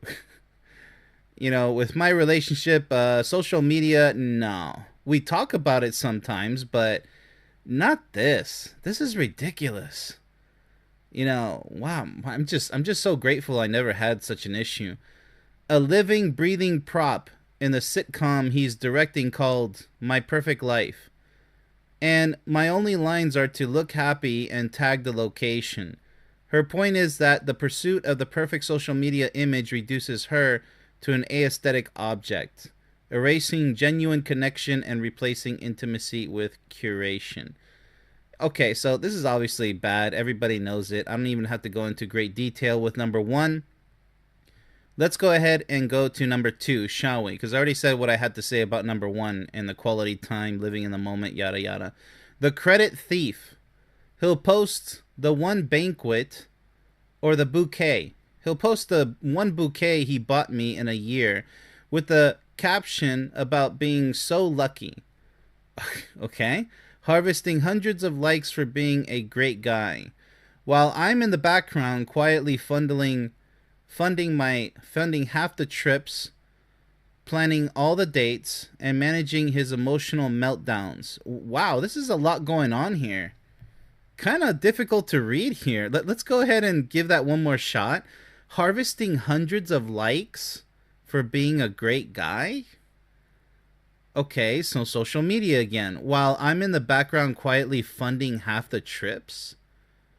Okay, but are you guys both pitching in for the trips, like half and half? Well, I need a little bit more detail for that one. Planning all the dates? That should be mutual. I mean, if he's completely absent-minded, that's just a huge problem right there. And managing his emotional meltdowns. Well, why would he emotionally melt down? Over what? Let's see if she gives more details. He performs minimal effort. Well, you're already describing that.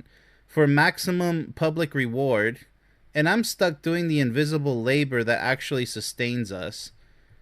Well, I'm not so sure about that. Maybe making important decisions, but you said you're funding half the trip, so I assume he's funding the other half?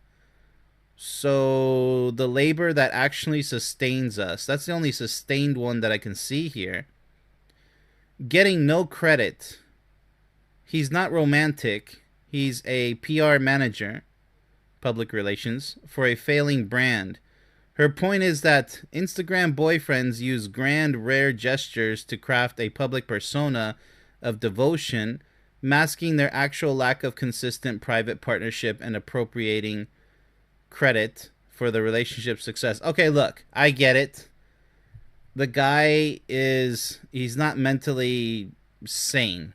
Okay, that's just really disturbing behavior there.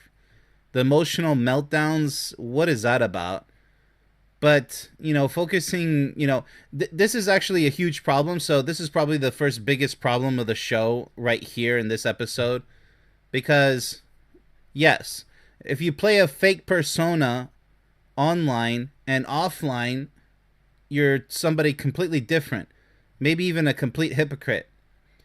Yeah, I mean, there's cases where that's okay because you don't want any smoke from people online. I get it. I can understand that.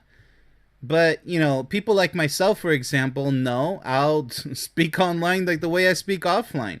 Now, granted, the content is more emotional in a very direct way because this is more informative content, more teacher-like, coaching-like, just lending my expertise in the realm of love and relationships.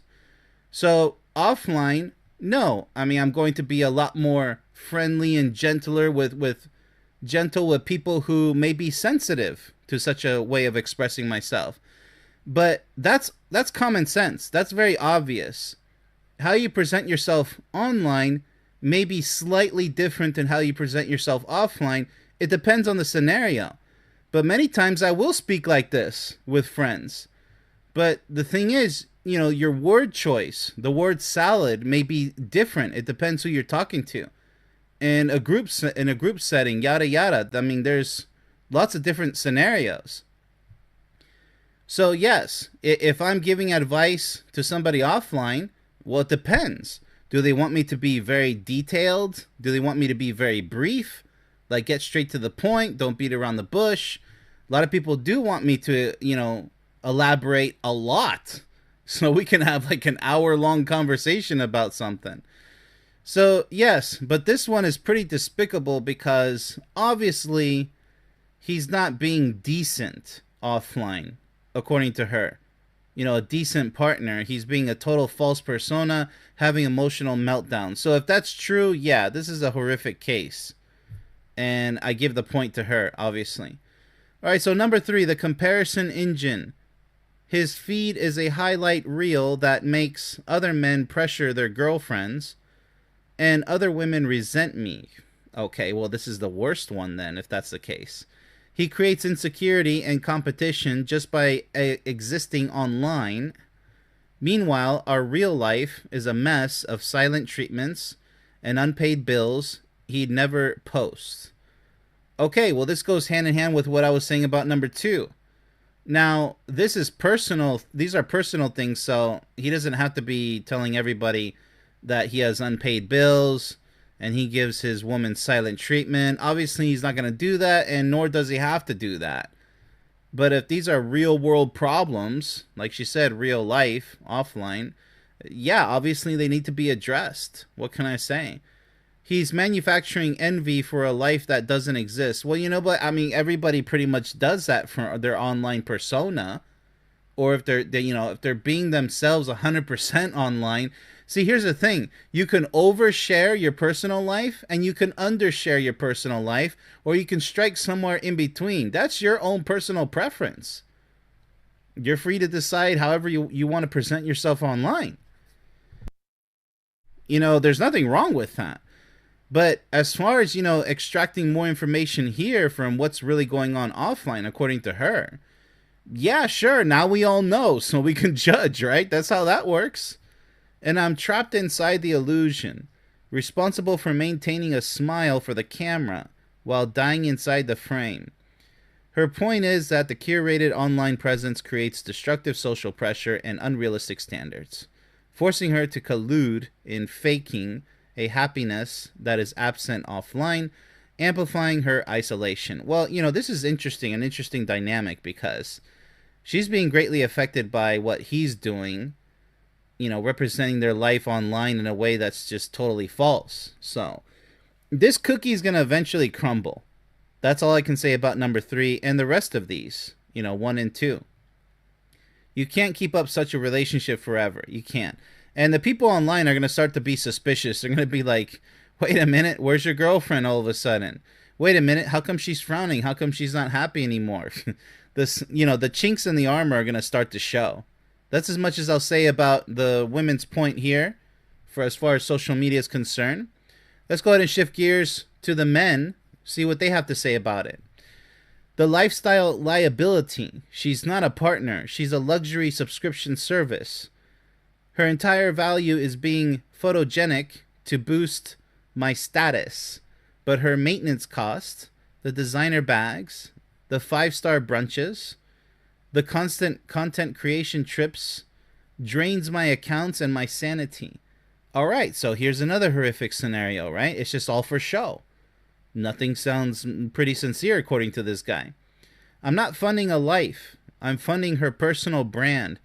And I'm just the anonymous producer in the credits. Yeah, so this is pretty bad, okay? It doesn't matter how hot she is, how intelligent, no, not intelligent, how smart she is as far as, college degrees, or what her income is like professionally, her career, how successful she is, how famous she is. This is not worth it, okay, people, when She's just with you for XYZ reasons, but they're pretty much just to either use or abuse you or both. Doesn't make sense, right? If you're just like a trophy husband or trophy boyfriend, yeah, just like, the points made by the women on the left here, it's equally just as bad. Nobody wants this type of relationship. She's a trophy, well, there you go, that comes with a lifetime of debt and demands. Yeah, so this is like a material girl by Madonna, right? In a material world. If that's all she cares about is the illusion of success when that's not how it really is offline, yes. Even in the black and white days, way before social media was even thought of or computers, yada yada, you had the housewife who's like, I have to cook the perfect dinner. We're going to have guests. Everything has to look spick and span. Everything has to look perfect. And, just pretty much having a borderline aneurysm over the preparations when the guests were perfectly fine with just, hey, we just want to come hang out with you. You don't have to spaz out over every little detail, but she'll yell at the kids, yell at the husband, why did you guys say this? Why did you guys dress like that? Why did you do this? Just nagging because everything didn't go perfectly for the visit by the guests. You see what I'm saying? Fast forward to today, well, a lot of things are being filmed and published online, and I kind of disagree with that when it comes to your personal life. You should keep it private unless your business is centered on that, but your partner has to be 100% on board. Otherwise, it's going to be a failure. Like I said, the cookie's going to crumble. All right, so debt and demands. Nobody wants that. His point is that the modern trophy expectation is no longer just beauty, but a costly, high-maintenance lifestyle brand that he is required to bankroll for social clout, with diminishing personal returns. Yeah, so, this is not the thing to be obsessed with. If it's working on social media, there's a lot of couples who succeed in social media, but there's a lot who don't really succeed on social media. It just depends how successful you guys are. But if you guys are striking success, don't ruin it with problems like this offline. Because if you experience burnout, one or both of you, by the way, it will start to affect the relationship offline, and it's going to start to show online. People are going to become suspicious, like, hey, what's up with him? He doesn't look too happy, And then there's a lot of people who just simply don't care. They'll be like, hey, your wife is hot, compliments and stuff. Hey, you're looking buff today. They really don't care. They don't even want to care because they don't want to know about your private life. So the partner really does have a lot to suffer from, either or, whether you're the man or the woman going through this type of specific case scenario. Sometimes you have both the man and the woman obsessed at the same time with social media, and it's like they're barely existing offline. They're so out of touch. Like, they'll even text each other while sitting next to each other. How ridiculous is that? Now, if you're sending funny things, through your iPad, iPhone, your smartphone, your smart stuff, I get it. It's kind of funny, but, I mean, if it's chronic and you guys can't even talk to each other, you guys to the point where you're using electronics like your computer, your smart devices right next to each other, come on, people. I mean, how bad does it really have to be before you really start looking at just how bad the situation is? But a lot of people don't care, so what can I say?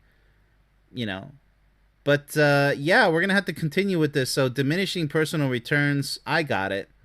All right, so number 2, the emotional vacuum. She's so curated for public consumption that there's no real person left from me. Yeah, that's what we're talking about. Every emotion is filtered. Every reaction is calculated. Yeah, nothing's real, right? Nothing's genuine, authentic. For its narrative value, trying to have a raw, real fight or vulnerable moment is impossible because she's mentally framing the shot. I'm dating a hologram. The woman I fell for has been consumed by her own avatar, and I'm left alone in reality with her ghost. His point is that the performance of a perfect life online requires the death of authentic emotion offline, leaving him in a relationship with a polished shell that offers no genuine intimacy or support. Yeah, we striked all the words right there. Yeah, genuine, authentic, the avatar situation. Yeah, absolutely. This is what happens when this is a high level of obsession, by the way. But a lot of people can have a fraction of this obsession, especially if there's lots of drama. That's why I try my best to avoid silly drama or debates, because I'll have a discussion, but I won't have a silly debate where it doesn't matter what I say, the other person's not even listening. They just want to, cry about it and hear themselves talk. It's not productive. You see what I'm saying? It's totally destructive or useless at that point. If you want, it's useless because if they have a channel of their own spewing off whatever they believe, which I disagree with, and I'm over here spewing off what I believe, which they disagree with, well, then at that point, what's the point of having a debate? Might as well just either go watch them, go watch me, or listen to me, listen to them. That's why I don't participate in that. But if they're genuinely interested in what I have to say to them personally and have a mature, intelligent conversation about it, without the ad hominems and all this other crazy, immature stuff, absolutely, let's have a discussion. That's why I created the show, Let's Talk About Love. It's an open-ended invitation, but hey, nobody's going to want to take it, right? Because, I'm a fair guy. And I understand that fear. A lot of people, they just want that drama because they're so immature. And this is an example right here where, you don't even recognize who you're with anymore. They're just totally just consumed by that illusion of who they think they are online. A lot of guys complain about this, but a lot of women complain about it too. So yeah, it's pretty much equal. It's pretty much equal on both sides. So yeah, so the death of authentic emotion offline. That's what this is all about. Number 3, the permanent audience, he says. Nothing is ever just between us. Every moment is lived with the phantom audience of her followers in mind. Yes, this is exactly what we've been discussing. The people online become way more important than that one person offline, or anybody offline. You get way too into the drama side and all the illusion of fame. You might have legit fame online, but come on, people. Once the power goes off, that goes bye-bye until the power comes back on. Think about that. Think about it. Our anniversary dinner, a private grief, a stupid joke. It's all potential content. That's very horrible, right? Even celebrations, you gotta know when to put down the phone or the iPad or whatever it is. The camera, even just a regular camera. You can take thousands of pictures in a year, but how often do you actually go back and look at all those pictures? Then you gotta back them up on external hard drives and then organize them, file folder management, that type of thing, which most people don't even bother doing. Think about what you're doing with your life. If you have your eyes constantly behind 2 screens or 1 screen, think about it, right? You want to savor the moment. Whatever happened to having unforgettable memories that you can actually use your own mind to remember and you can feel what it was like. You don't need to record it, right? In other words, not every special moment needs to be behind a camera, right? You don't have to record everything and anything. It's okay to take a few pictures, a couple of videos, but learn how to put it down, right? And just have the rest of that memory in your mind. You will remember it if it's so special. And if it wasn't that special, okay, it might be forgettable for whatever reason. It's not bad. It's just, life is all about experiencing the maximum. But, not everything has to be recorded every single second. And, oh, you ruined the video. There's so many things bad that can happen with electronics being far too involved in our lives, our day-to-day lives. What are we going to do? Have a constant 24/7 recording of everything? Some people record themselves while they sleep. It's like, you're going to actually go back and watch all that for whatever reason? Like, what a nightmare. Like, how far have we gone with, technology? Technology is not the problem. It's how far people have gone using technology for either all the wrong reasons or addictive reasons, which could be a wrong reason too, but it's more of an addiction. So it's not necessarily good or bad, but, you're spending way too much of your life in it. So there's a lot of things to discuss when it comes to how we use technology. But technology by far is not the problem. It's a magnificent tool. Just like pornography or OnlyFans. Okay, those are things that people invented and they're thriving off of it. Some people like it, some people don't. Who cares? Freedom is freedom. They're tools. You can learn from them or you can enjoy them, entertainment, whatever, whatever floats your boat. But, that's not the problem. The problem are, the presenters, the viewers, the people, the content creators or whatever, are they being more productive than destructive? And to each their own. I'm not going to tell people to stop drinking alcohol or stop smoking. That's your decision. We should ban alcohol. We should ban cigarettes. I don't know how you're going to feel about that if you really like alcohol and cigarettes. It's not just that, by the way. Fast food, junk food, whatever it is. This has everything to do with this because many people, they think like this problem with this show is they're saying, oh, social media, it sucks. We need to throw it away. Like, that's going backwards. Social media can help a lot of people out there in many different ways. Social media is not the problem. It's the people, publishing things that are detrimental to our very own human existence for humanity. It's just, but they're free to do so. Learn from it, like it or, don't like it. It's up to you. But again, technology is not the problem, people. It's not. I can run somebody over with the car, but that's not what the car's for, right? Come on, guys. But anyways, let's see what he says here. Our intimacy has a third party, her feed. I can't tell if she loves me or loves the way I look in the Bali sunset photo. I'm not a man. I'm a co-star in the biopic of her amazing life. And I never agreed to the role. His point is that the presence of a perpetual online audience kills privacy, yes it does, and spontaneity, making him feel like his life and relationship are not his own, but mere material for her personal marketing campaign. Okay, so obviously these are extreme cases, all 6 of these. So there's not necessarily a battle here. Both are guilty. So this battle is it's a tie. It's yeah, there are no winners here. No, it's stale. It's a stalemate. There's no victor here in this battle.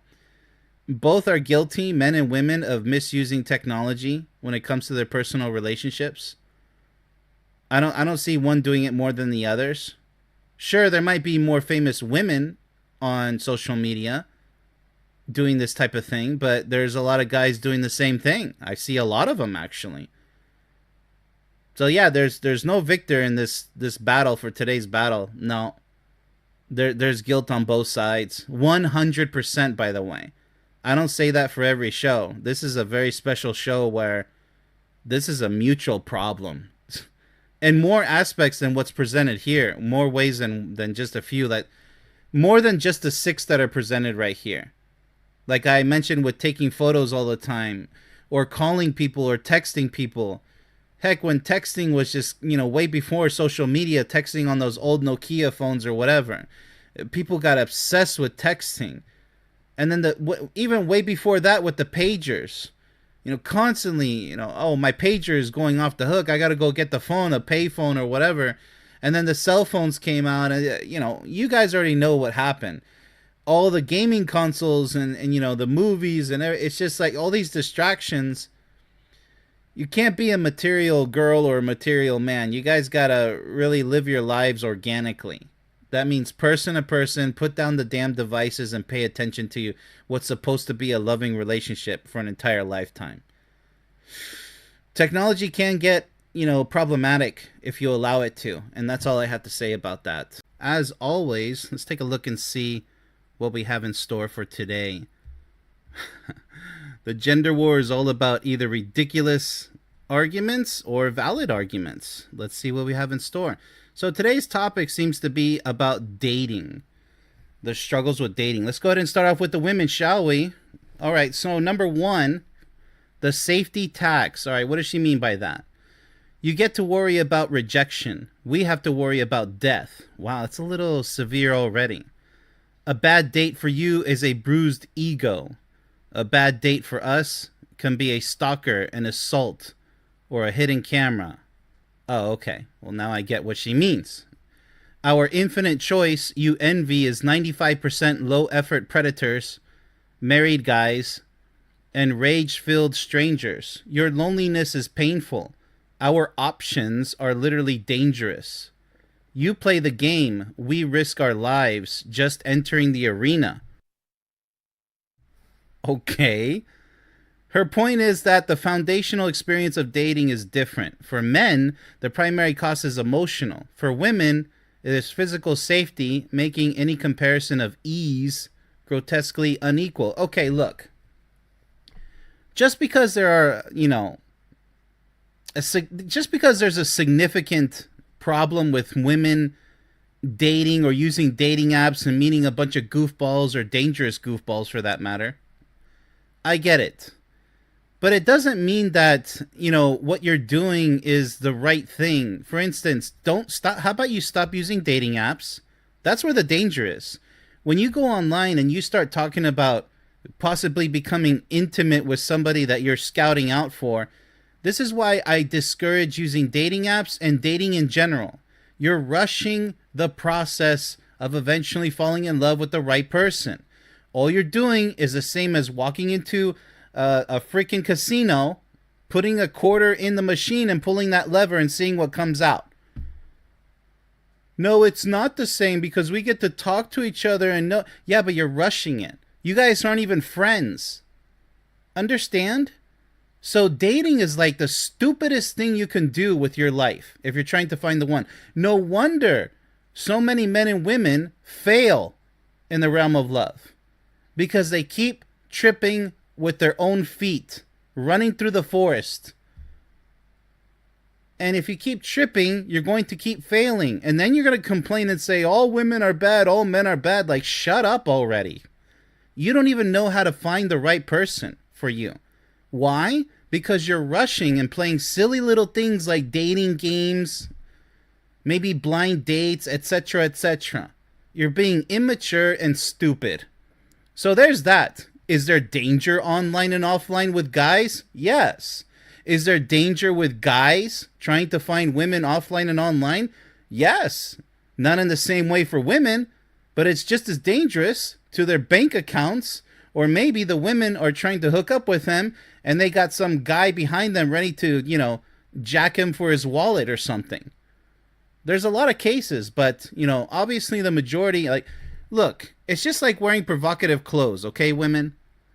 Why are you going to wear provocative clothes in a place where it's probably not a good idea to do so?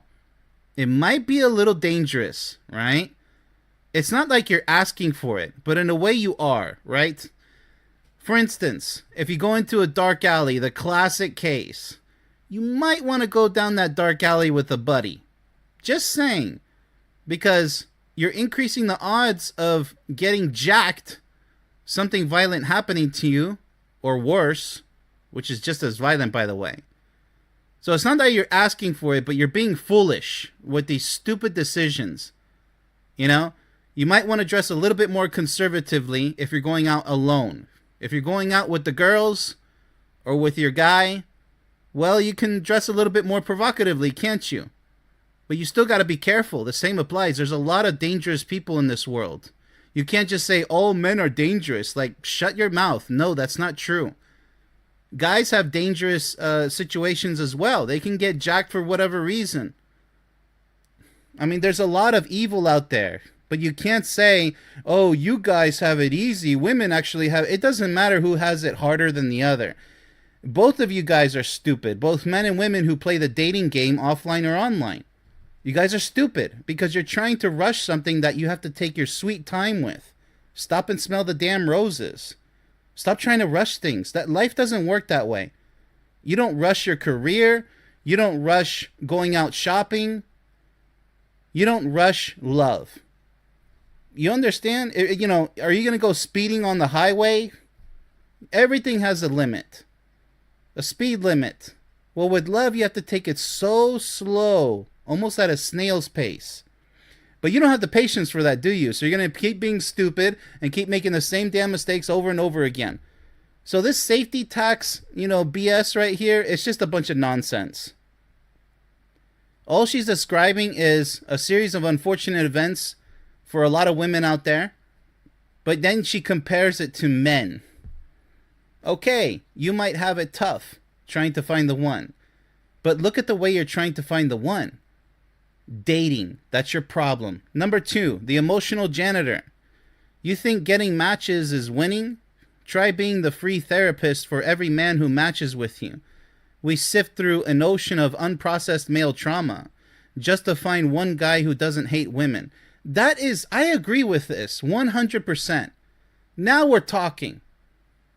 There's so many imbeciles out there, like empty-skulled loser men out there, and I really hesitate to call them men. They're just stupid males who hate all women.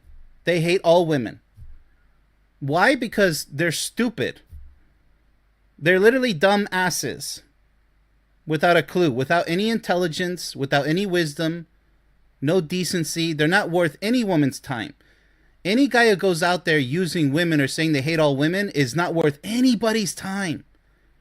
They're so idiotic. They're so ignorant. They're not worth anybody's time. They deserve their misery living alone, pretending to be happy when they know they're not. End of that. You deal with silence. We deal with the emotional dumping, the negging, the manipulative guilt trips when we say no. Our inbox isn't a buffet, it's a landfill, and we're the ones forced to sort through it. Her point is that the volume of attention women receive is overwhelmingly negative and labor intensive. Well, I mean, if you're messing around with the wrong guys, right? Like I said in number 1, it depends where you're going and where you're looking for that right guy, possibly, hopefully. But if you're going to be going to bars and, clubs and going online with this stupid dating apps and all that crap, then you deserve what you get. What do you want me to tell you? I mean, you're not going to find a diamond in a dumpster fire, right? You're not. So why are you going to try to go look in the first place? Requiring them to perform constant emotional triage, which is an exhausting hidden cost men don't see. Who cares what men see or don't see? You do you. Stop bitching. Number 3, the expiration date pressure. Okay, what's the expiration date? I'm really curious. Your dating value is based on what you build, your career, your stability, which grows with time. Ours is unfairly tied to our youth and fertility. No, it's not. Stop it. Stop. I gotta stop you right there. Stop. This is more whining. What are you talking about? Which is a ticking clock society. No, it's not. It's not. You don't even have to have kids in this life to be happy. You're not even obligated to have kids. You're not obligated to get married. I would like for you to get married to the right person. Maybe you fall in love with the guy and you just never get married. That could happen. But as long as you're in love with him and he's in love with you, it's not a popular opinion, but I can still support that. It is what it is. Because, marriage is a legal thing. Maybe you guys don't believe in the legal thing. It's like that scene from Braveheart, Sir William Wallace. They got married in the woods. What's wrong with that? What's wrong with that? Oh, but that's a movie. No, it's the concept. As long as it's true love. You guys worked hard for it. But again, this ticking clock, nonsense, it's just a bunch of rubbish. What are we, back in the black and white days? I gotta have kids because, my fertility and... Does that come from your parents trying to pressure you to have, we want grandchildren, you better give us grandchildren? I don't give a damn what you want. It's my life. That's your vagina. It's your uterus. It's your choice. Your body, your choice. It's your freedom. So don't feel pressured. What the hell is that? Fertility. Who cares? Unless your partner wants to have kids. Well, okay, I guess you guys are in a race against time. But don't be complaining about that. You either want it or you don't. It's up to you guys, right? I mean, come on, people. Let's use our brains here. Which is a ticking clock. Society never lets us... Who cares about what society thinks? Never lets us forget. Oh, well, then why don't you forget about it? It's not a problem, is it? It's that easy to solve. Like, people are just so stupid. They don't think about these things. They want to blame society. They want to blame men and women. They want to blame anything but themselves and just choose to live their lives according to what they really want. That's all you got to do. Stop playing the blame game and the victim game and all this, stop being bitter. When I tell some people this, they try to attack me saying, that's not expert advice. I'm like, no, that's advice you don't want to hear. That's why it is expert advice, because I know exactly where you are and where you won't be if you don't listen to this advice. But you want to run headfirst into that thick titanium wall? Go ahead. Like a complete idiot, go ahead. I'm not going to be there to say I told you so. You can figure yourself out until you're 40 and be a catch. We're told our shelf life expires at 30. It doesn't. Any guy who thinks that your shelf life expire, or woman perhaps, because there's this obsession with the youngest women. She's got to be 20 or even below 20, like 18. It's ridiculous. It's really sad. It's really sickening. A fully bloomed woman, I would say at age 40, that's what I consider fully bloomed. Maybe even 50, by the way. She can be the sexiest, the horniest, the most happiest woman you've ever laid eyes on and been with in your life. She could be everything to you and so much more. She could even impress herself with all the feats that she's accomplishing still. The new 50 is the 50 is the new 40, the 40 is the new 30, blah blah blah blah blah. It depends how well you take care of yourself, physically, mentally, and emotionally. And if you have love in your life, you're going to always shine bright with true love in your life. You want to look dark and miserable and be a loser? Well, then don't go for love. Just live alone and pretend that you're happy when you know you're not. Put a bunch of makeup on to cover all the wrinkles, all the misery. Good luck with that. Your timeline is a path. Ours is a cliff. No, it's not. Stop it. Stop it. You have time. We have a countdown. No, you don't. Oh, this is so stupid. When is it going to end, the ignorance, I swear. Her point is that the societal and biological pressures, who cares, on women create a frantic, high-stakes timeline that men largely do not experience. Yes, they do. A lot of guys, they let go of themselves. They lose their hair. They lose their muscles. They lose their mojo. They're racing against time just as much as you are. What are you talking about? There's cliffs for everybody if you don't take care of yourself. End of story. Stop bitching. Turning dating into a pressurized race against time. That's so immature. I gotta shift gears to the men. I'm not gonna deal with number 3. It's just so immature. It really is. So the women come out pretty much losing overall so far this battle. What do the guys have to say? Is there any hope, or are they just as stupid as these women over here? Number 1, the veto power of the passive. You have the power of infinite, effortless rejection. You don't have to pursue, plan, or pay. You just sit back and swipe left. Another idiot with the dating apps. Another idiot. All right. So this is going to be another point deduction for the men here. On 95% of men, who cares what they're swiping? It's good that they keep swiping left. That way they're not going to waste your precious time, right, guy? I mean, come on, get your head on straight. Go after those 5% who aren't going to swipe left. I mean, you shouldn't even be on dating apps. You really shouldn't. You're also being immature here, okay? Like 95%, completely made up, by the way. Men, for the slightest imperfection. Would you want a woman like that anyways? Oh, she wants me because I look perfect to her. Yeah, you look perfect. But as soon as she gets to know you, she probably doesn't like what's inside. Oh, he's not perfect inside, so I'm going to have to pass. There's another swipe left, but this time in your face, offline. Do you really want that? Do you want to be an illusion for somebody? Or do you want the real thing, a real woman? You know, it's just so stupid with guys who do this same garbage too. You know, oh, the women, you just grow up, man. You know, where are your balls? That's what my question is. Your struggle is choosing which willing participant to grace with your attention. You see, this is your problem. You put all women on this highest pedestal and you think that you're way below them. No. A real loving, great woman out there is going to put you on the equal pedestal. You guys are both on pedestals, on equal level. So stop pretending like everybody's above you or below you. It doesn't work like that. This is another example of immaturity galore. Our struggle is performing like a dancing monkey. Then you're an idiot. for a chance to not be ignored. Oh, dancing monkey. Well, you're definitely acting like one. You are the judges. Okay, so you're not a judge? We are the auditioners. So they're not auditioning. You know, this is. Oh my goodness, it's so much cringe. I'm trying my best to finish this garbage. Don't complain. That's all you're doing is complaining. Don't complain about the quality of contestants when who cares if they're complaining? You see, this is another, messed up part that guys these days do. They're so weak. They're so mentally and emotionally weak. Well, women are doing this and women this and women that. Like, shut up already. Are you going to get the job done or not? Go for the mature women. Stop bitching and whining and be a real man. Yeah, but the women in society and, we have it really. Oh my goodness, just shut your mouth already. Put the dirtiest, nastiest sock straight down your mouth. Like, serious. You got to shut it. You really do.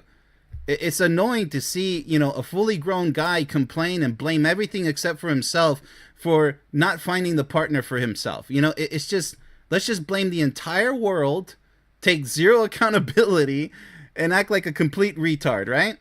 The quality of contestants when you designed the impossible tryouts. His point is that the dynamic is inherently unbalanced. So is the Olympics. Try winning a gold medal in the Olympics. Oh, but it's so unbalanced. I'm just going to quit. I'm not going to even try. You'll never be on that podium, loser. Women hold all the evaluative power. Wow, that's really creative. In the initial stages, reducing men to performers begging for a crumb. Oh, what? So pathetic. You are so pathetic, dude. Of consideration from a position of passive abundance. Wow, just cry me a river. Serious guy. I'm done with number one. What a loser. Okay, so point scratch for number one for the guys. Oh my goodness. So pathetic. Number two, the validation safety net. Even on your worst day, you can open an app. Well, that's your problem, my guy. You and the damn apps. Stop going into dating apps and grow up. That's not how love works. You deserve what you get, or don't get. And have 50 men telling you you're beautiful. Who cares how many guys tell her that she's beautiful? That's why you're always going to be a loser. Your mind is not in the right space. It's not. Your self-worth is constantly externally validated. Okay, even if that's true, who cares? What about your self-worth? Why don't you work on your own self-worth? Winners do that. Losers worry about everybody else. If we get rejected, we get silence. Okay, you ever heard of get your ass back in there and try again? Get up and try again, right? We have to build our confidence from the ground. Oh my goodness, shut it. Just shut it. From the ground up. Boo-hoo. Just cry me an ocean. Really, we need another ocean. Go ahead. Start crying. Internally, with no backup. What? Are you a computer? You need an external hard drive with that, empty skull of yours? You have an entire economy of desire built to flatter you. We have a desert. Oh my goodness, this dude he was born in the Sahara. Your anxiety is about choosing the best compliment. Ours is about wondering if we're worthy of any at all. What a loser, I swear. His point is that women have constant access to external validation, both wanted and unwanted, which acts as a psychological safety net, while male worth is often conditional on utility and success. Oh, stop it. Stop it. Real women do not see you as a walking wallet. Just grow up. Stop it. Not every woman is a gold digger. Oh my goodness. Like, shut up with the utility, I swear. And success, leading to a deeper, more foundational insecurity. You're the only guy who's insecure here. All right, so another pathetic example from the men. All right, so it might just be an entire pathetic show here with a bunch of losers on both sides. Number 3, is there any hope for the men here? The commodification escape hatch. When all else fails, you can commodify your attention. OnlyFans. Who cares if women do OnlyFans? Who cares? Instagram sponsorship. Who cares? Selling bathwater. My goodness, that's very niche. You think all women are online selling their bathwater? Like, get a clue, man. There's a whole market for mere existence. Why don't you sell your bathwater? I don't know, man. Serious, like, I mean, if you want to play silly games and get silly prizes, like, seriously, do you want a woman who's selling her bathwater? Like, I mean, just because she's hot? No, so move on, right? Who cares if she's selling bathwater? Is it really that? See, this is what men waste their precious time with, and then they start bitching and complaining. I can't find somebody, because you waste hours of your time hating all the toxic women and all the useless women, not trying to find that one perfect woman for you. Oh, but there's no such thing as perfection. Then stay alone and rot away in your man cave. I mean, your male cave, because you're not a real man. Just be a loser, man. I mean, if that's all you're good for, then don't waste a real woman's time. Precious time. She's trying to find a real man who doesn't bitch and moan like this 24/7. That is completely closed to the average man. Your gender itself is a marketable asset. Our value is strictly tied to our labor and wealth. No, it's not. This is such a common misconception from idiotic, immature men out there. It's such a misconception. You guys think that you're nothing more than a wallet to women. Newsflash. A real woman doesn't want you. In that case, she wants a man who's passionate and loving and who's loyal to her, faithful, now and forever. That's what a real woman wants. You guys are going to have the conversation of financial stability, obviously. Otherwise, you guys are going to be on the streets. So you guys have to talk finance. But a real woman doesn't care about that. As long as you're stable, you have a stable job, and maybe you can combine forces with dual income, she's willing to work with you financially. But that's not the main heart of the relationship. If you think that it's nothing but wealth and labor, you're a retard. You have a parachute we can never pack. Oh my goodness, this is another insecure. Oh wow, this is unbelievable. Actually, it is believable because that's what we have today. The majority of guys these days are straight up losers who are just complaining, like feminist extremists, by the way. All feminist extremists do is just complain. And they go out for blood. It's the same thing with these guys. A bunch of losers, just like the feminist extremist losers. Dating isn't harder for you. It's just one of many revenue streams. Look, who cares if they're making money or if they're finding guys or doing whatever? What does that have to do with your situation? Answer it. Your answer should be nothing. So stop moaning about it, right? For us, it's the only game in town. His point is that women have a societal backup plan to monetize their allure.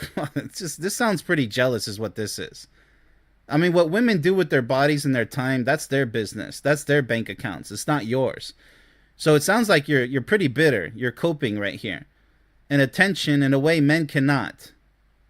They can, but maybe in different ways. Why don't you get creative with it if you're that jealous?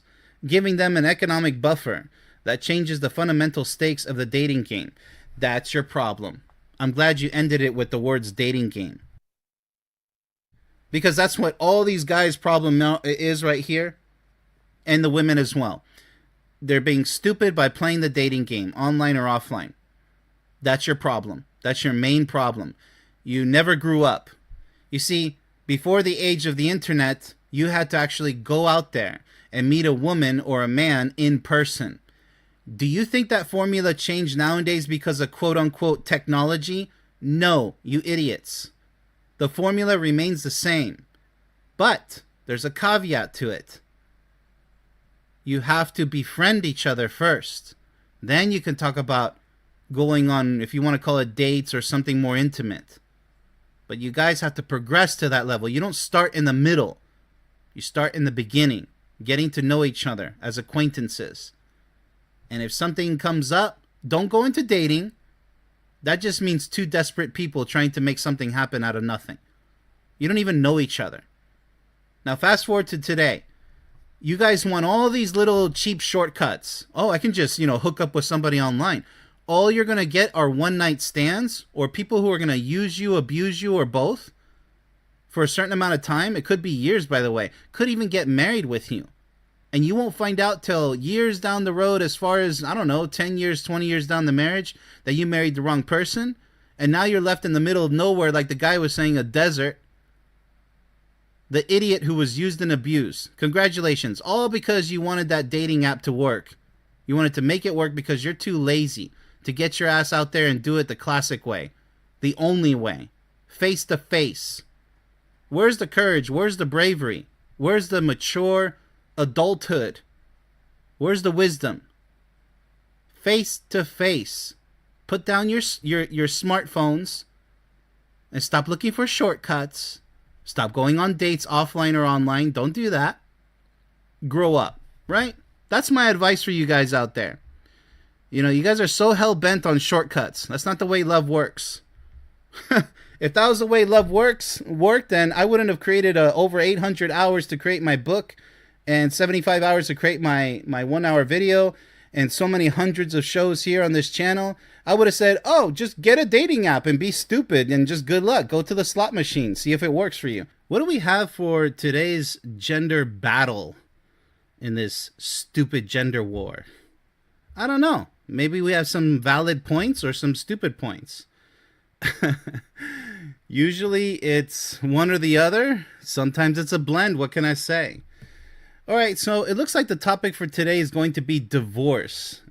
You know, is it righteous? Is it just? Let's find out. Ladies first. Number one with the women. The career sacrifice receipt. You call it alimony, a payout. Okay, so you call alimony a payout. I call it back wages. I spent a decade following your career across the country, raising your children. Well, they're your children too. What are you talking about? All right. Hosting your colleagues, managing your home. Okay. Well, it's your home too, right? All unpaid labor that let you work 80-hour weeks and become the successful man you are today. All right. She's a little bit harsh here. I mean, she's got a point, but a lot of attitude. I'm not sure if I'm vibing with this woman here. My earning potential was sacrificed so yours could soar. Now you want to walk away with everything because my contributions didn't come with a W-2? The system isn't punishing you. It's definitely paying me for the years you couldn't afford my salary. Her point is that alimony isn't a gift or a penalty. It's deferred compensation for the invisible unpaid domestic labor that enabled the husband's career growth and wealth accumulation during the marriage. Okay, look, fair enough. She didn't have to be all, with an attitude, but she probably had a horrible experience with the husband, right? We're talking about divorce here, people. It's ugly, no matter how you slice it. Alimony. Is it justified? Yes, it is. So guys out there, stop being stupid saying that it's not. Quit your bitching, because it is justified. If she works her ass off at home, helping the kids, keeping the house, a housewife has a lot to do. You can have lazy housewives, but a good housewife, it sounds like she was responsible. And she details it. I'm sure there's more details that she's omitting from this for the sake of simplicity. But yes, if she's going to end up on the streets, no matter if you call the divorce or she calls the divorce, or if it's amicably between both of you, mutual decision, if it's mutually decided, it just doesn't matter, no matter how you slice it. If she, quote unquote, sacrificed all those years to be a great mom, a great wife, yes, that's where alimony comes in, because she's literally going to be tossed out into the streets. And you're going to be fine because you have your career. Now, that's the tricky part, isn't it? In a divorce, it doesn't really matter whose fault it was. Both of you have to accept responsibility for the marriage. But yes, she is well entitled to alimony. I don't care how you slice it, even child support payments, because it's both of your responsibilities. That's number one. Now, number two, whether she deserves it or not, as far as, she called the divorce, all of that emotional garbage, it doesn't matter in this case. We're talking about money here, okay? And she's entitled to it. So you can leave the emotions, at the front door. Nobody's going to be looking at that in this case. Now, all the hard work that she's done, that is a full-time job if you think about it. It is. It's a real shame. Even back in the black and white days, housewives never got enough credit. Raising children the correct way. Being a great wife. cooking, cleaning, helping to raise the kids. Even in the beginning when they're little babies and then toddlers, it's a ton of responsibility. The guy, he just goes to work, comes back and pays the bills. Maybe mows the lawn or whatever, a few things, and then, hey, you plop yourself on the sofa and watch baseball games on TV. It's kind of stereotypical, but that's pretty much what it was for the guy who's working, supporting the family. So, yeah, times have changed. Dual working parents, dual working relationships. You guys got to make it work. But in the end, if this is the setup that you have, she's not working so that she can attend to the house and the kids, even if you don't have kids. If she's going to be the housewife, it is a responsibility. Yes. I mean, but you agreed to that setup, right? So don't start bitching and whining because you agreed to that marriage setup. You guys out there who are complaining about this, I don't want to pay alimony. I don't think it should exist. Well, why don't you put yourself in her high heels for a moment? And don't lie saying, no, I stood, no, stop it. You would take alimony, okay? Number 2, the economic entrapment escape. I stayed in a dead marriage for 5 years because I couldn't afford to leave. I had no savings, no recent work history, and no access to the wealth I helped create. Prenups aren't protection. When you're holding all the cards and I'm signing under the pressure of a wedding date, and a man who tells me it's just a formality, you want me to bet my entire future on your promise, but you won't risk a single asset of yours on yours. That's not equality. That's a hostage negotiation. So her point is that prenups signed under imbalanced power dynamics, especially when one spouse has sacrificed career momentum, can become tools of entrapment rather than fair pre-agreement.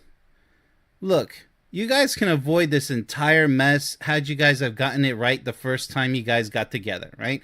That's why I discourage dating, because you're rushing the process of falling in love eventually, hopefully. Become friends. Then you guys can talk about going out on quote-unquote dates, taking things to a more intimate level, maybe falling in love, going at a nice snail's pace, not rushing anything like a freaking rabbit tripping themselves all over, the place in the woods. Because that's what these couples do.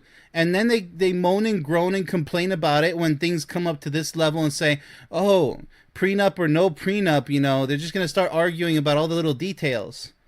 Yeah, prenups are smart. Prenuptial agreements, yeah, they're a smart choice.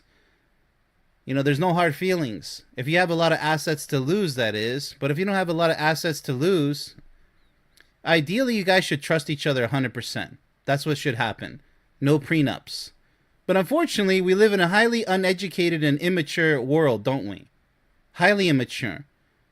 And so you guys like to take gambles out there. Shallow-minded thinkers who don't want to pay attention to the details. Yeah, whatever. Yeah, okay, it is what it is. And then you start complaining 20 years later, 10 years later, or whatever the case is, that, oh, I made a mistake, or it's your fault. And you guys playing the blame game, pointing at each other till you're both skeletons pointing at each other. It's ridiculous. It really is. So yeah, it is a form of entrapment in a way if he is in charge of that agreement. But yeah, it goes in hand with number 1, all the work that she's put into the marriage. Does that amount to anything? Now, I will say this. I stayed in a dead marriage for 5 years. 5 years isn't a long time, because I couldn't afford to leave. Okay. That's a total failure right there. You guys can't even stay married for 5 years. But there are far worse cases than this. They were with each other at least 10 years. That's pretty mighty significant. I'm not saying 5 years is nothing, but come on, people. We know 10 years, 20 years, that's a lot more weight than 5 years. You can shrug that one off, right? It is what it is. I am for prenups, but they're not mandatory. Ideally, you shouldn't have to have prenups unless you both are rich or one of you is rich and you guys kind of fear each other, whatever, maybe a safety net. But you guys both have to agree to it. It is what it is. It's all about, making up your guys' damn minds. That's all it is. Number 3, the children are not a cost center. You frame child support as writing a check to my ex-wife. I frame it as keeping your children housed and fed. Well, that's what it's supposed to be. Hence the term child support, right? You act like the money disappears into my pocket. Well, sometimes it does. There's plenty of toxic women out there who don't deserve to be called real women. They'll take the money. I've seen this firsthand, multiple times. That money's not going to the child. They'll starve their daughter, their son. They'll take, I don't know, pretty much all of it. It's really sick. So that does happen. But, okay, let's benefit of the doubt. She's saying you act like the money disappears into my pocket. But it's groceries, school supplies, health insurance. Yeah, this is ideal, right? And the roof over their heads. And it's so much more. The roof, the same roof you walked away from. You're not paying me, you're contributing to the ongoing expense of raising humans we made together. Yeah, I mean, ideally, if she's being, 100% honest and factual, then this is correct. Except now you get weekends, and I get the 24/7 math problem you call greed. Her point is that child support is routinely framed as a transfer to the mother rather than a shared cost of child rearing, erasing the mother's unpaid labor and the children's needs from the equation entirely. All right, well, it's a stupid guy if this is the case, right? I mean, he can bitch all he wants, but the fact is she is using it to pay for the kids' well-being and maybe recreational too. I mean, if you guys are going to itemize things, what exactly are you using the money for? I don't think they have that. They might incorporate that in the future. Who knows? Lawmakers, who knows exactly. But that's kind of like spying on people's bank accounts to see exactly where the money's going. And it should be going to the kids. Be that as it may, it's both of you guys' responsibility regardless to continue raising those children, whether you're separated or not. It doesn't matter. Don't be despicable and leave the kids behind because now they got to pay the price of your stupid failure to keep things together. I'm not saying to stay in a toxic relationship or marriage for the kids. Don't do that. If you guys just can't make it work because you guys both failed, then okay, you guys can you can divorce, you can separate, even if you have kids. I'm all for that. No need to live miserably. Never stay for the kids. Don't do that. That's a stupid move. Now, if you guys have to because you're forced into some type of economic dead end, where you guys have no other alternative, so be it. You guys have to suffer, or one of you have to suffer, I get it. But again, that's both of your guys' faults, isn't it? So don't go around blaming one or the other. It doesn't matter whose fault it is. Both of you have to accept equal responsibility when kids are involved. Heck, even when kids aren't involved. Accept responsibility for your own actions and failure in this case. We're talking about divorce all across the board. You failed. No matter if it was her fault, your fault, or both of your guys' faults. All right, let's go ahead and shift gears to see what the guys have to say about divorce. Number one, the perpetual penalty box. All right, getting sporty with it. I pay alimony to a woman who hasn't worked in 15 years. Lives with her new boyfriend. Who cares what she does? Who cares? Just shut up, dude. Just shut it. I don't care if she gets married to another guy, she starts dating another guy. She's no longer your business. For whatever reason. Stop it. And still collects my paycheck like I'm her retirement fund. Well, in a way you are. Too bad. You messed up, right? You should have known better. That's not fair. Stop whining. There were red flags everywhere, okay? But you didn't want to pay attention to them. Yeah, but what if, okay, there are special cases where you didn't see it coming. It was completely from left field. It's still your fault. Because most likely you rushed the process of falling in love with this person, or you don't even know what love is. Maybe you guys just were good companions, and that just doesn't last an entire lifetime, does it? Oh, we got along. Well, then why didn't you just get a pet dog if you wanted companionship? True love lasts forever, you idiots. When you master true love, this garbage, this crap will never happen. It won't. Because when you form an unbreakable bond together, both of you, with maturity, with respect, wisdom, real intelligence, it's unbreakable. Oh, that doesn't exist, and that's why you screwed up. That's why you will screw up in the future if it hasn't happened already. Because your attitude sucks. Your belief is absent. So your marriage is going to suck. It's going to crash and burn. It's only a matter of time. Not if, but when. All right, so let's continue to see if he's just going to keep complaining here or say something that's actually worth talking about. All right, so still collects my paycheck like I'm in a retirement fund, blah, blah, blah, blah, blah. The marriage is over. Yeah, no stuff, Sherlock. But my financial obligation never ends. Which sucks to be you, right? What can I say? You call it fair. I call it debtor's prison for the crime of... Stop it. Out-earning my ex-wife. Stop it. My success isn't an asset we built together after the divorce. It's a liability that follows me like a parole officer. Sucks to be you. What can I say? You should have known better, right? Should have made it work? Or you should have chose a better partner? Or maybe it was your fault that the marriage ended. I don't know. You tell me. His point is that lifelong alimony, especially in cases without children, are where the recipient has remarried or cohabited. It doesn't matter. Who cares what she does with their life? It's no longer your concern, buddy. Transforms a temporary support mechanism into permanent financial servitude, disconnected from actual need. Now, it depends. It depends. From what I believe, I could be wrong, but these payments, I believe, I'm not sure about this, but if the law is correct, and I'm correct, that you're no longer obligated if she earns a certain amount of money after the divorce. I could be wrong about this, but that would be really fair, right? But even if that's not the case for whatever wild reason, I'm not a lawyer. I don't keep up with the law. But from what I know, I think that's the case. That you don't have to anymore. If she starts earning a big salary, she can sustain herself from that point onward. Like I said, I could be wrong, but that's a fair world, right? But regardless, just like alimony we talked about with the women over there, yeah, that's a righteous case. If she was a housewife and then the divorce happens and she has no means of sustaining her survival in this life, then alimony is justified. You guys failed. So then you guys have to literally pay for the consequences. One of you, at least. So if you don't see that as righteous, that's too bad.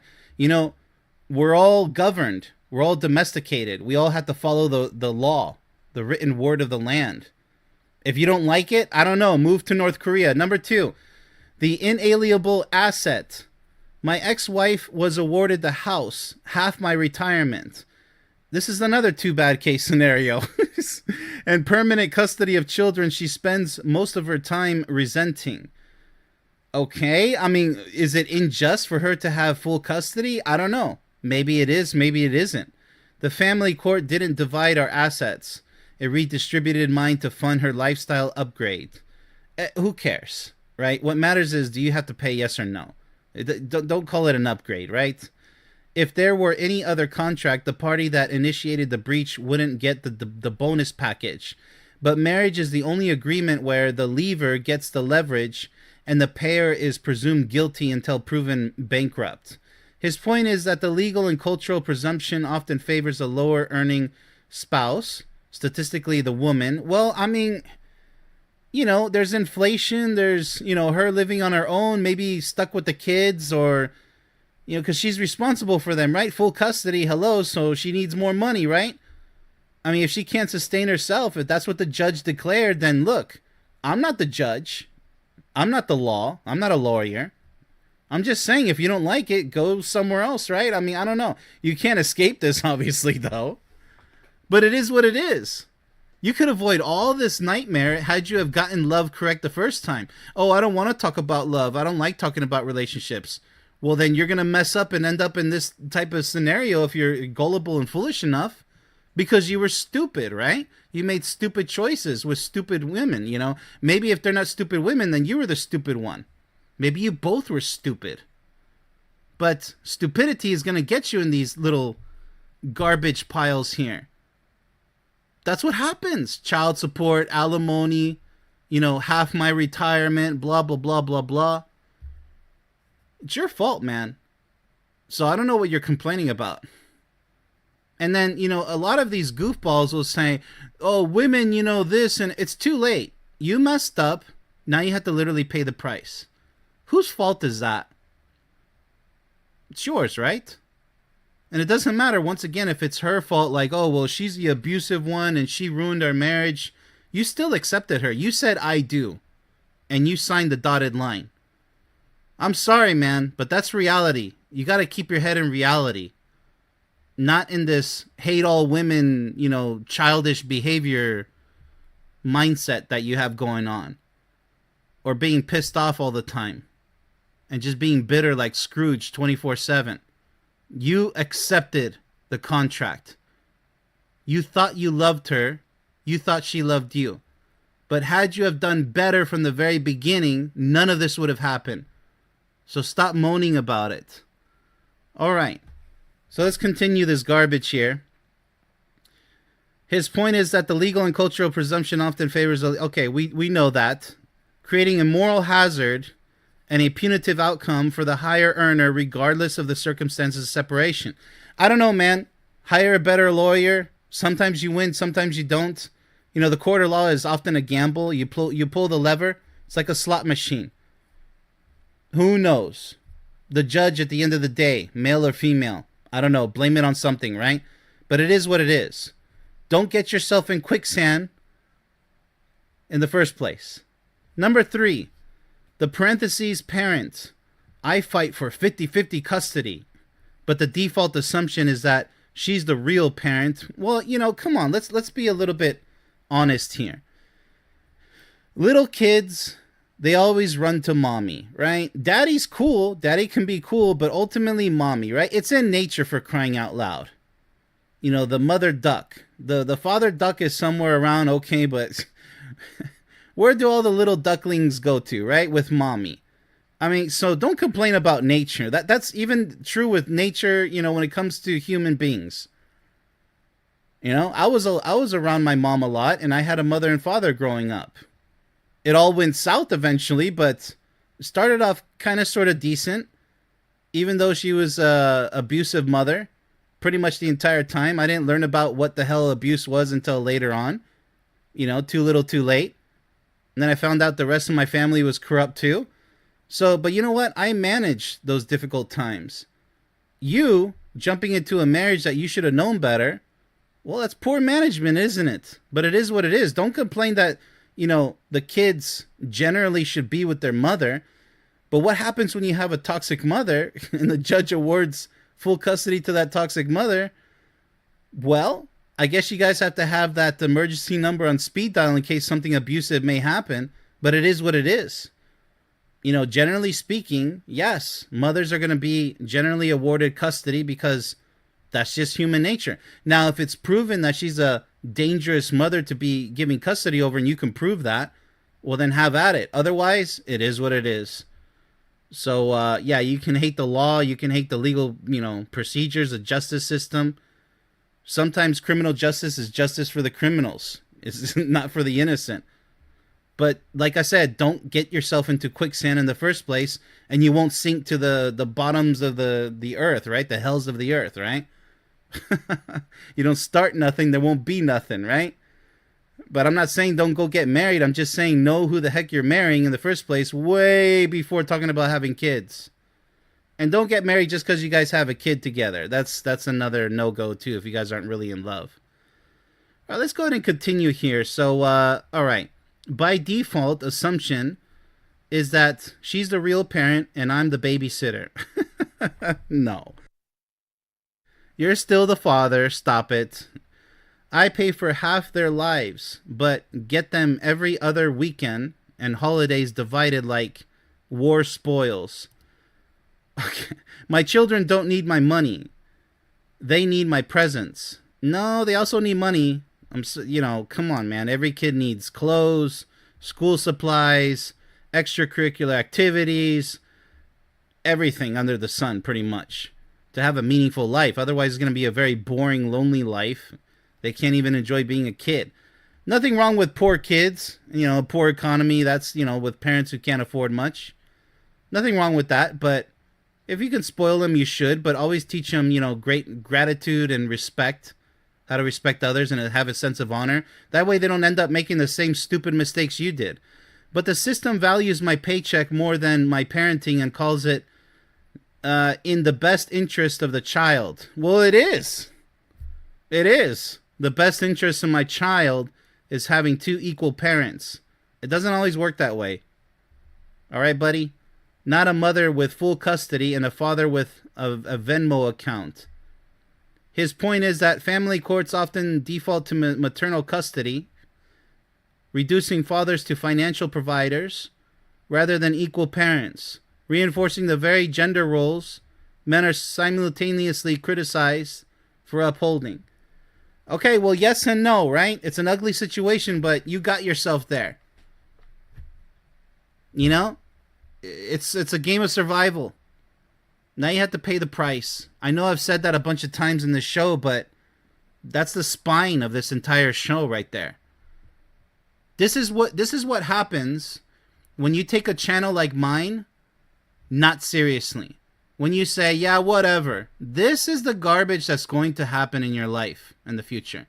Even if you don't get married, you're going to end up with unwanted pregnancy or an abusive woman who's going to take everything from you one way or another. You're going to make all these wrong decisions. I'm not saying that I'm going to solve all your problems. I'm saying that I'm here to help. You don't want my help? Fine. Go ask your friend, your family member, somebody, I don't know, an acquaintance that you trust more than myself. I really don't care. It's your life, not mine. I'm good. Are you? Because if you're not good, this is what awaits you in the future for having such a stupid attitude. Now, what's my stance in this case? Well, it is what it is. I've said it before. You know, with the last part here, that's kind of interesting. Reducing fathers to financial providers. Well, you're always going to be a financial provider if you're the sole income earner in the relationship, in the marriage, even when you guys divorce. Okay, it is what it is. Is she going to be able to work and sustain herself? Yes or no? If the answer is no, well, guess who has to pull the weight? You do. So stop complaining, man. Really, you got to move on. You know, I know guys that have, you know, they're paying 5 different, you know, child support. It's like, how did you get into that position? You know, talk about how irresponsible you have to be to land yourself in such a crappy position. Yeah, guys are just complaining about stuff that, you know, they did it to themselves. And it all starts with a bad attitude, with negligence. You know, you're like, oh, you know, we had great sex. I think we should get married because I like you a lot. You know, there's so much more to love than that. You know, it's important, but that's not everything. Oh, we get along. Okay, do you guys see yourselves getting along 10, 20 years from now for an entire lifetime? Yes or no? You guys got to check these blocks, man. It's way more than that, too. That's why I spent over 800 hours writing my book. You know, I'm like, oh, okay, if it was that simple, then wouldn't even bother writing it, right? I mean, but people these days, they're just so shallow. And then they decide to have kids together to make a bad situation worse. An uncertain situation even more uncertain. They say they're sure about each other, but in reality, they're kind of a little nervous about a few things that they should have tied up in the beginning to ensure that it was going to be a perfect lifelong relationship. But no, it's too much work. Too much work. They don't want to think about it. You get what you deserve at that point. All right. What do we have for today? I wonder how brutal things are going to get. Seems to be that the topic for today's show is going to be dating struggles. Always like that topic. Got some new content here. So number 1 from the ladies. What are their complaints? Number 1, the audition that never ends. You wanted a girlfriend experience for free. So you invented the talking stage, an infinite limbo where I perform all the emotional labor of a partner while you retain the right to vanish without notice. You get daily texts, good morning selfies, and my undivided attention. And I get a maybe. I don't know. I mean, okay, she's talking about a bad experience or maybe a series of unfortunate events. But that could happen both ways, you know. Let's give her a chance, okay? Nothing to really judge with so far. It's not dating. It's an open-ended audition where the director won't tell me if I got the part because he's still casting other actresses. Okay, obviously she means that she's just taking a number and getting in line. She wants to be the one for you. I don't know, sweetie. I mean, are you filling in all of his expectations? And I mean all of them. Upstairs and downstairs, inside and out. That's the way love works. And if you give it your all to him and he still rejects you, then there's nothing wrong with you and you need to move on. How about that? Her point is that the talking stage is a one-sided arrangement where men receive all the benefits of connection without any of the commitment. That's not true. Leaving women in permanent uncertainty while their time and energy are drained. Well, okay, look. 2 mistakes. Number 1, you're dating the wrong people. Number 2, why are you dating? You do know that dating is the same as walking into a casino and pulling a lever on a slot machine. By the way, you got to pay for that chance too. Over and over again. You go out on dates, you pay for this and that, you get disappointed, you rinse and repeat. Stop playing the dating game. Seek friendship first. If you can't master friendship on a best friends level, it's not friend zoning. Because this special friend knows your future possible intentions of becoming partners, hopefully. But you both have to be on the same playing field. Why do you skip dating? Because dating is a wannabe cheat code. It doesn't work like that. There are no shortcuts when it comes to love. Now, if you want to fool around and end up with garbage situations like this, go ahead. Go play around with the dating game. It's for immature people. It really is. You pretend to be on your best behavior, your best looks. You're playing a persona. Might as well wear theater masks. Because that's all you're doing is playing a persona. Now, if you really want to get to know somebody who might be worth an entire lifetime of love on a soulmate level, well, then you got to take your time, don't you? You know, a snail will cross the road. You know how long he takes? As long as it takes. But when he crosses that damn road, he's on the other side. Now, the rabbit, he's going to hop across the road really quickly. Chances are they both might get squished by a car. You know, they might get run over. I don't know how snails make it, but they don't have much of a chance. A rabbit does. But with love, it's kind of the same situation, whether you're a snail or the rabbit. Anything could happen. But with love, pace matters more than the street situation, than crossing the street, okay? You have to take it slow. Because if you're going to be that rabbit, sure, you'll get across quicker. But you're going to most likely trip up over yourself, awaken to mass disappointment, yada yada. You know, she's talking about an unfortunate series of events here, or maybe this was single event, so that's her problem right there. I understand her pain, because there's a lot of jerks out there, a lot of, BS men. I hate to call them men, by the way. They're just really stupid males. But that's your fault, because you don't know how to, choose the right partner, potential partner. So don't complain about it. Don't bitch about it. Number 2, the rotation king. I'm not the only one you're talking to. Once again, who cares? Again, you're talking to another bastard, right? Like, what's your problem? This is like bitching and whining. Like, I don't always favor women on these shows. I'll lay the hammer on both of your asses, on women and men, if I have to. I don't give a damn. I'm the judge here. Not the executioner, though, because, I just want to lend healthy advice. But you got to take it or leave it. And I don't care if you leave it. Because all you're going to do is just hit the repeat button and run into the same stupid disappointments over and over again. Let's give her a chance to explain herself with this one, number 2. I just can't stand. I cringe so hard when I see complaints without any possible solutions. Like, at least tell me what your possible solutions are. I'm not the only one you're talking to, and we both know it. Well, sister, if you know it, then what are you doing still with the guy? Pack up and go to the next one in line, right? If you don't like a movie in the theater, but I paid so much money to see it. What are you going to do? Torture yourself? It's like the Vietnam War. You got to know when to call it quits. You idiot. If you both know it, then you both know what needs to be done. Oh, but you know, the sex is great and he's such a hot guy. Well, then you deserve all the crap that's coming to you. Stop complaining. You keep... That's a hammer right there. You keep me warm while you shop around. Respond. Stop complaining. My goodness. Get a hold of yourself. Like, slap yourself in the face. Responding just enough to keep me invested. You just keep me hanging on. Set me free, why don't you, babe? We're back to the 60s. Never enough to actually lock it down.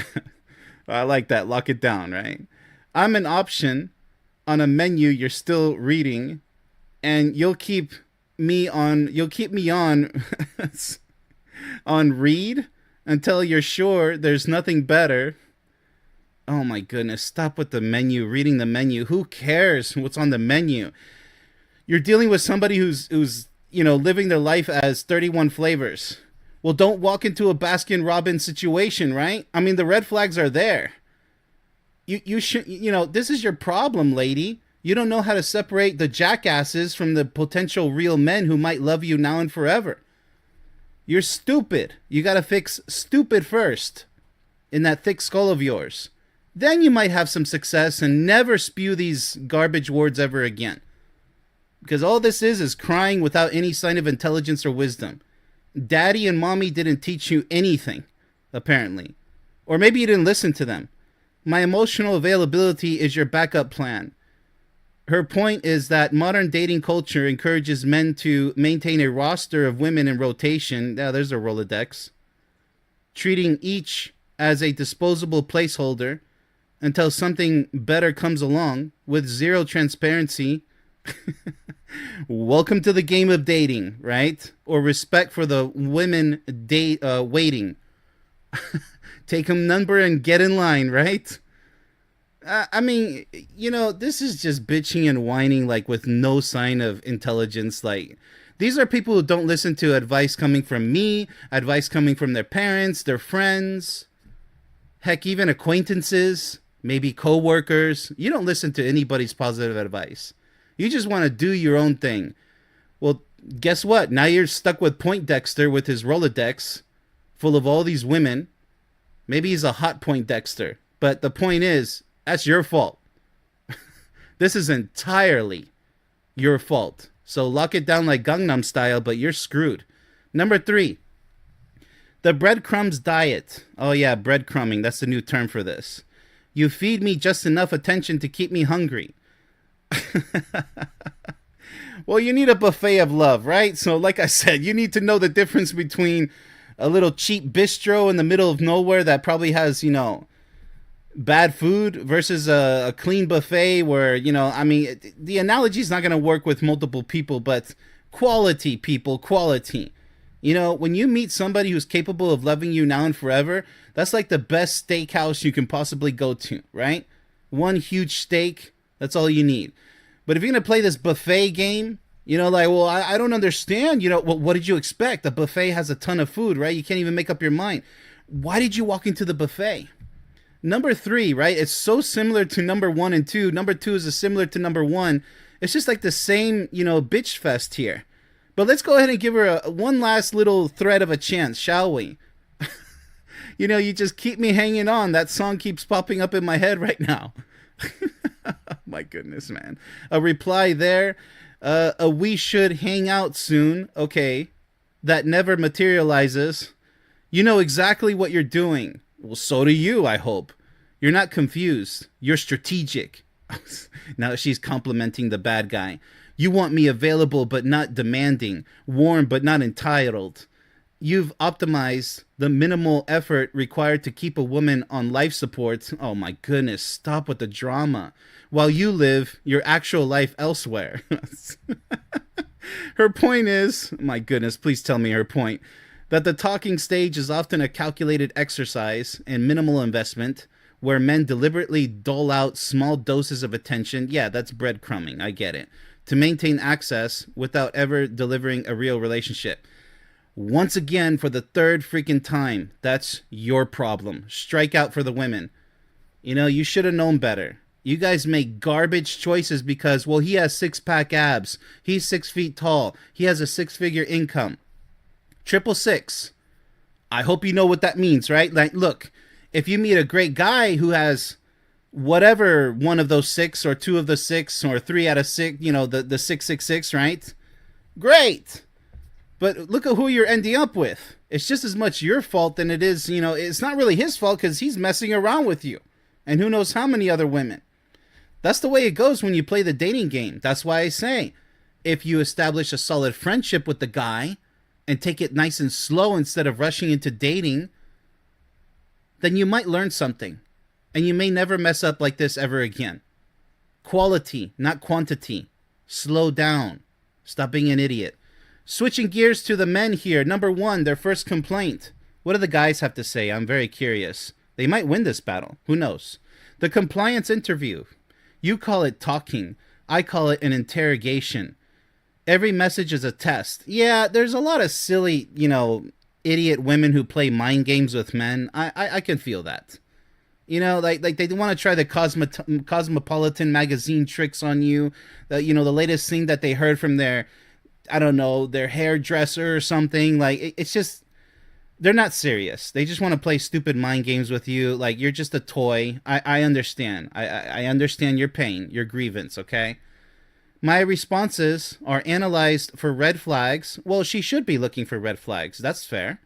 She should be. And you should be too, looking for red flags on her behalf. So, if she's playing mind games, that's a huge red flag, right?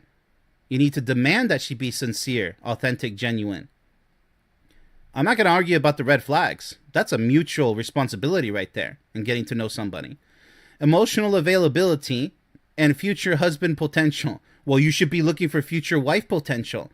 So those aren't complaints. Those aren't legit complaints there, but he started off kind of strong with a legit, that's a legit point, but he totally messed it up with that bumpy explanation in the middle and the end there. One wrong emoji and I'm discarded. Are you serious right now with emojis?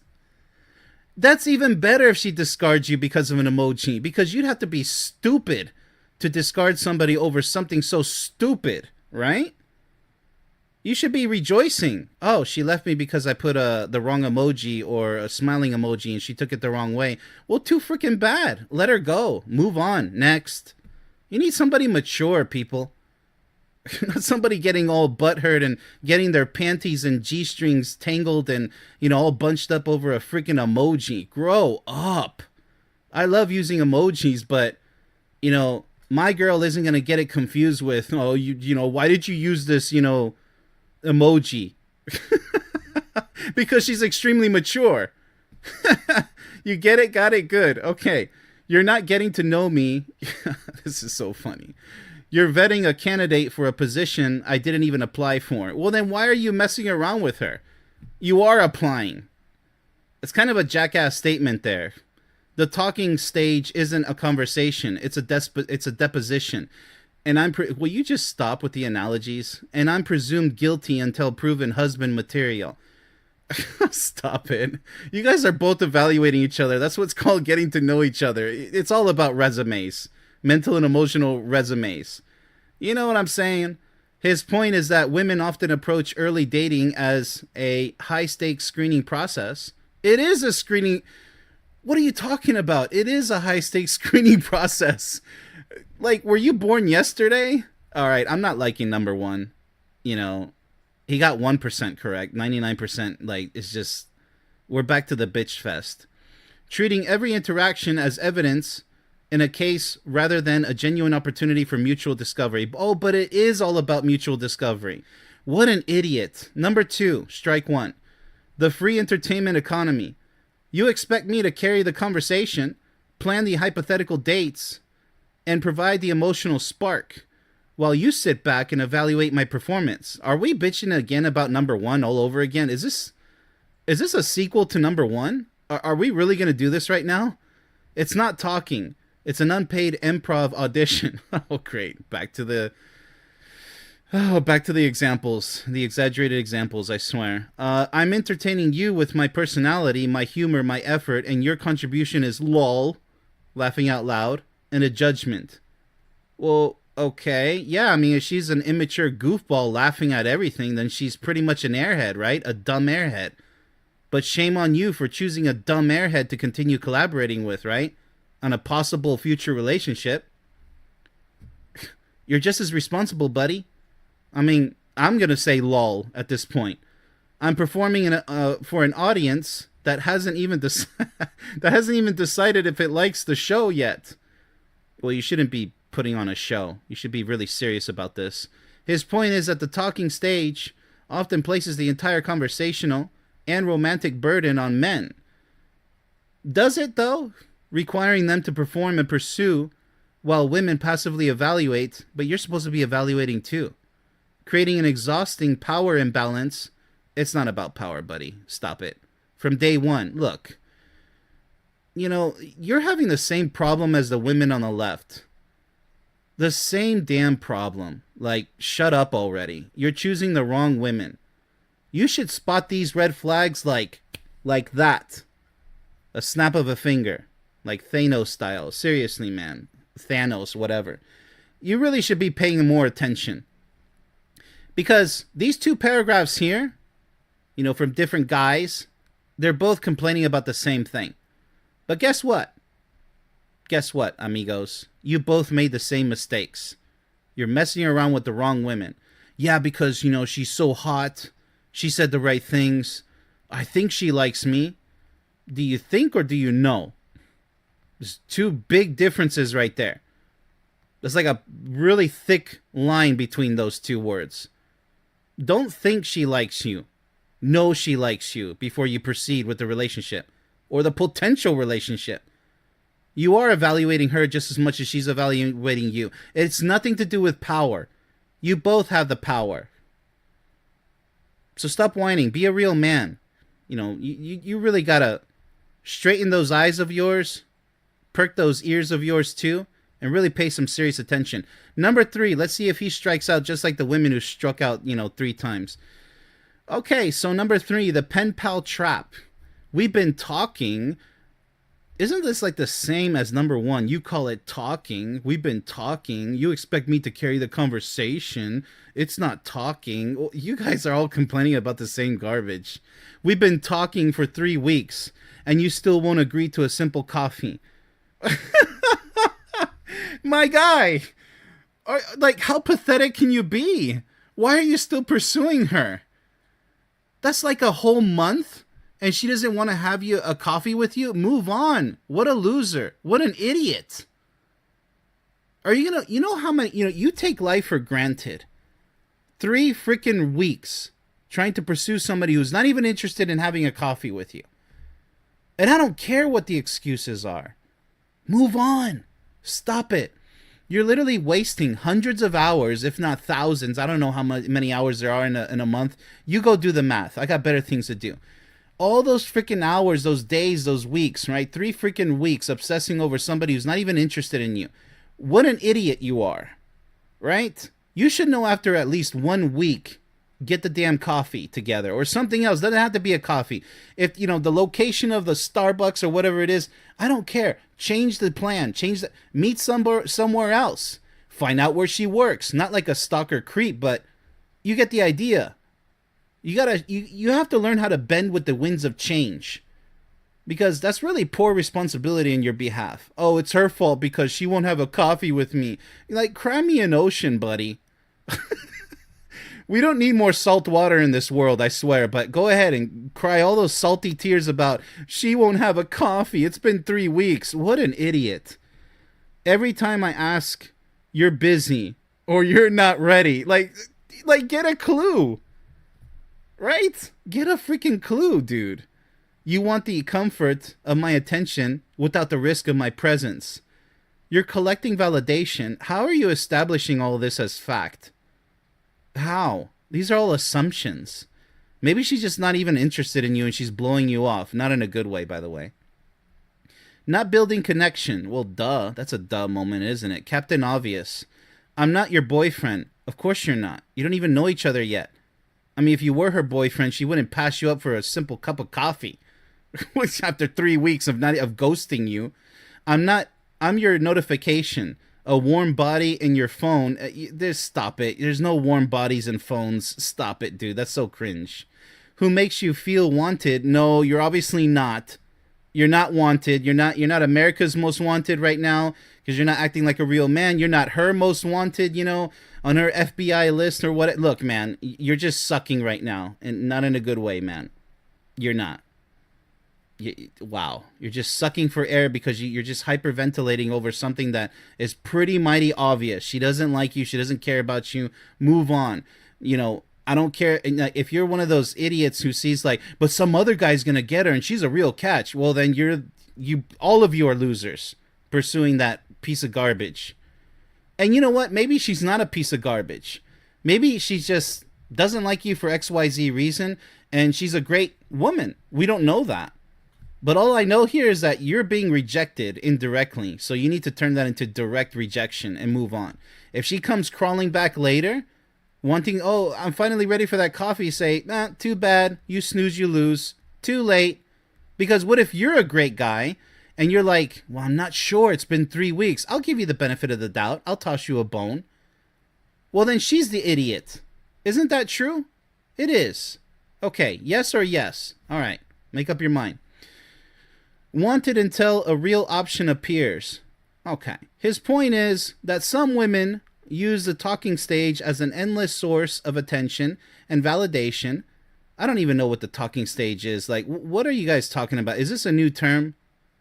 Is this communicating via technology or, word of mouth, personally? Like, what is this talking stage? Stop it, people. Stop it. Attention and validation with no intention of ever meeting. Well, then don't allow them to waste your time. Easy peasy.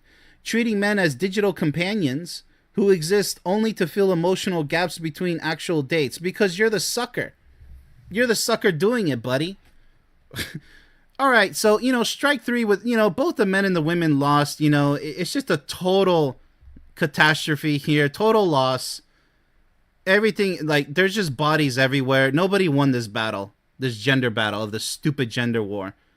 They're all goners. They all died. Tragic deaths.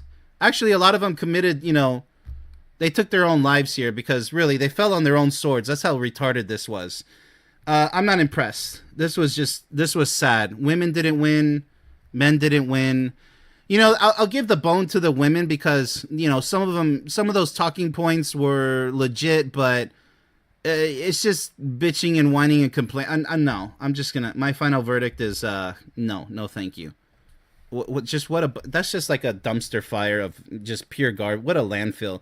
Let's see if there are stupid or valid points within the stupid gender war, aka the battle of the sexes, right? Okay, in modern era today, beginning with the women as always. What is their first complaint?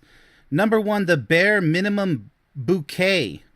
Okay, so this is a Valentine's Day special, by the way. You waited until February 13th to panic order overpriced flowers from a gas station. Well, hey. I mean, yeah, at least he got you flowers. Well, let's see if it's a really bad case. Let's see. Let's give it a little bit of patience, right? Grab the card you wrote your name in and think you've delivered a romantic gesture. Well, it still counts for something, but yeah, I mean, it's not the worst. Trust me. I'm supposed to melt because you performed the absolute minimum required to avoid being the worst boyfriend on Instagram. What does Instagram have to do with any of this? Okay, let's see how bad social media ties into this case. This little mini case here. You didn't plan, you didn't think, you didn't consider what I actually like. Okay, fair enough, but this isn't Christmas. I mean, it's Valentine's Day, right? Not really flexible in my opinion. I mean, either give roses, teddy bears and roses, a nice heartfelt card, but if he put his name in it, okay. Is he gonna, like, compensate you in a different way, I suppose? Maybe making sweet love and going to a little mini vacation or a real vacation? I don't know. You outsourced my entire Valentine's Day to societal pressure and a CVS run. That's not good business for CVS, is it? And now you want credit for not completely failing. Her point is that last minute thoughtless gestures aren't romance, they're obligation management, and women are exhausted by being expected to celebrate crumbs as if they're a feast. All right, look, a bit of a tough situation, and there's a lot going on here, but I'm gonna try to my best to really narrow it down. Number one, if you did a great celebration last year with Valentine's Day, you're gonna spend ideally, you're gonna spend an entire lifetime together. If you keep topping off or matching the intensity of Valentine's Day every single year, things can get a little bit exhausting, or maybe not as good as 1 year or 3 years before. It's not a competition of time.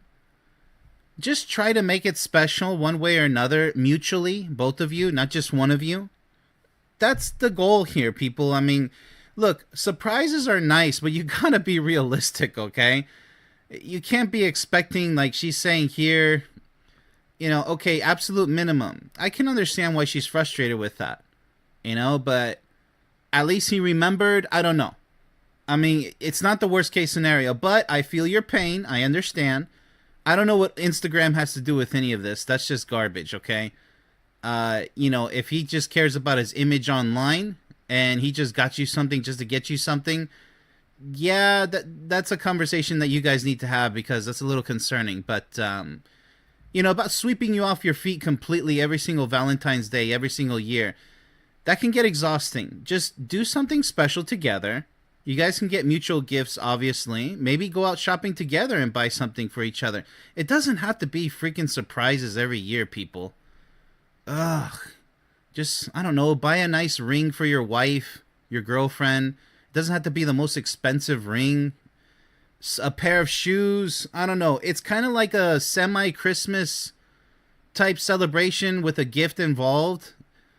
And, but above all, you guys got to make sweet love to each other. I mean, give her a nice body massage. She gives you upstairs, downstairs body massages, with the extra plus.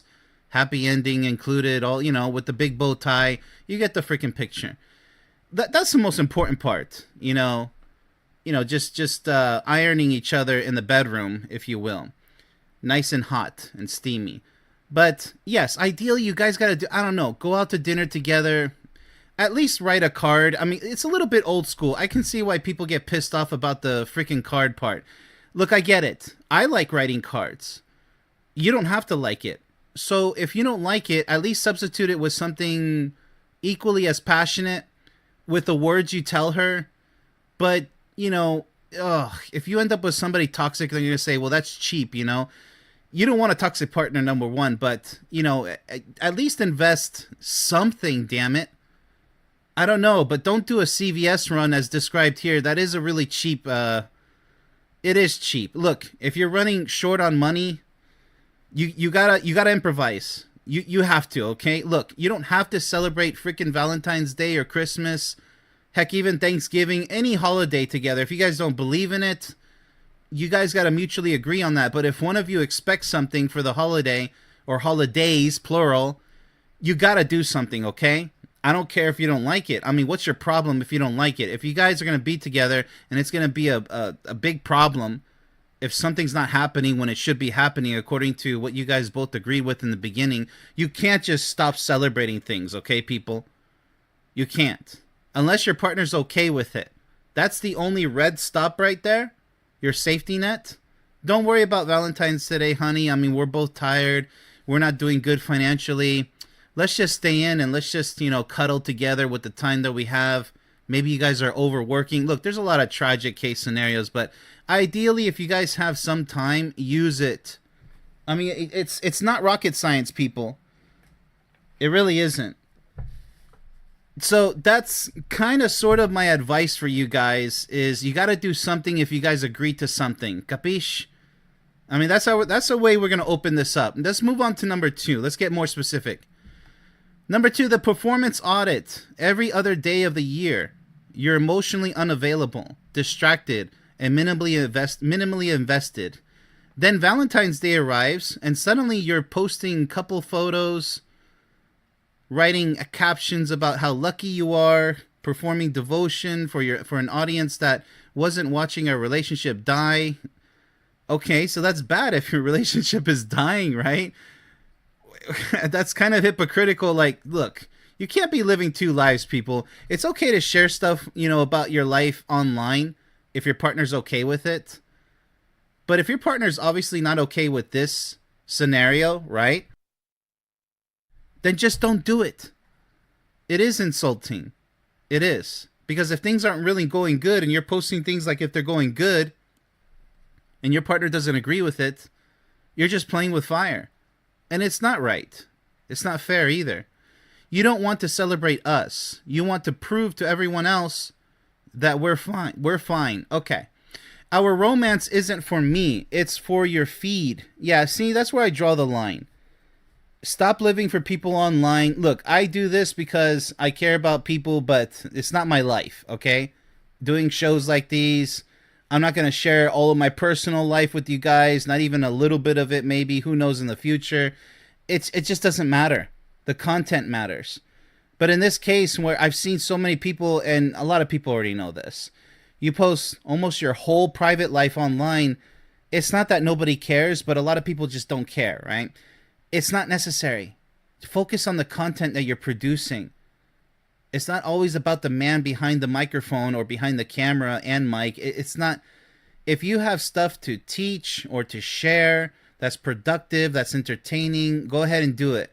But you're not obligated to share your personal life all over social media. You're not. So why do it, right?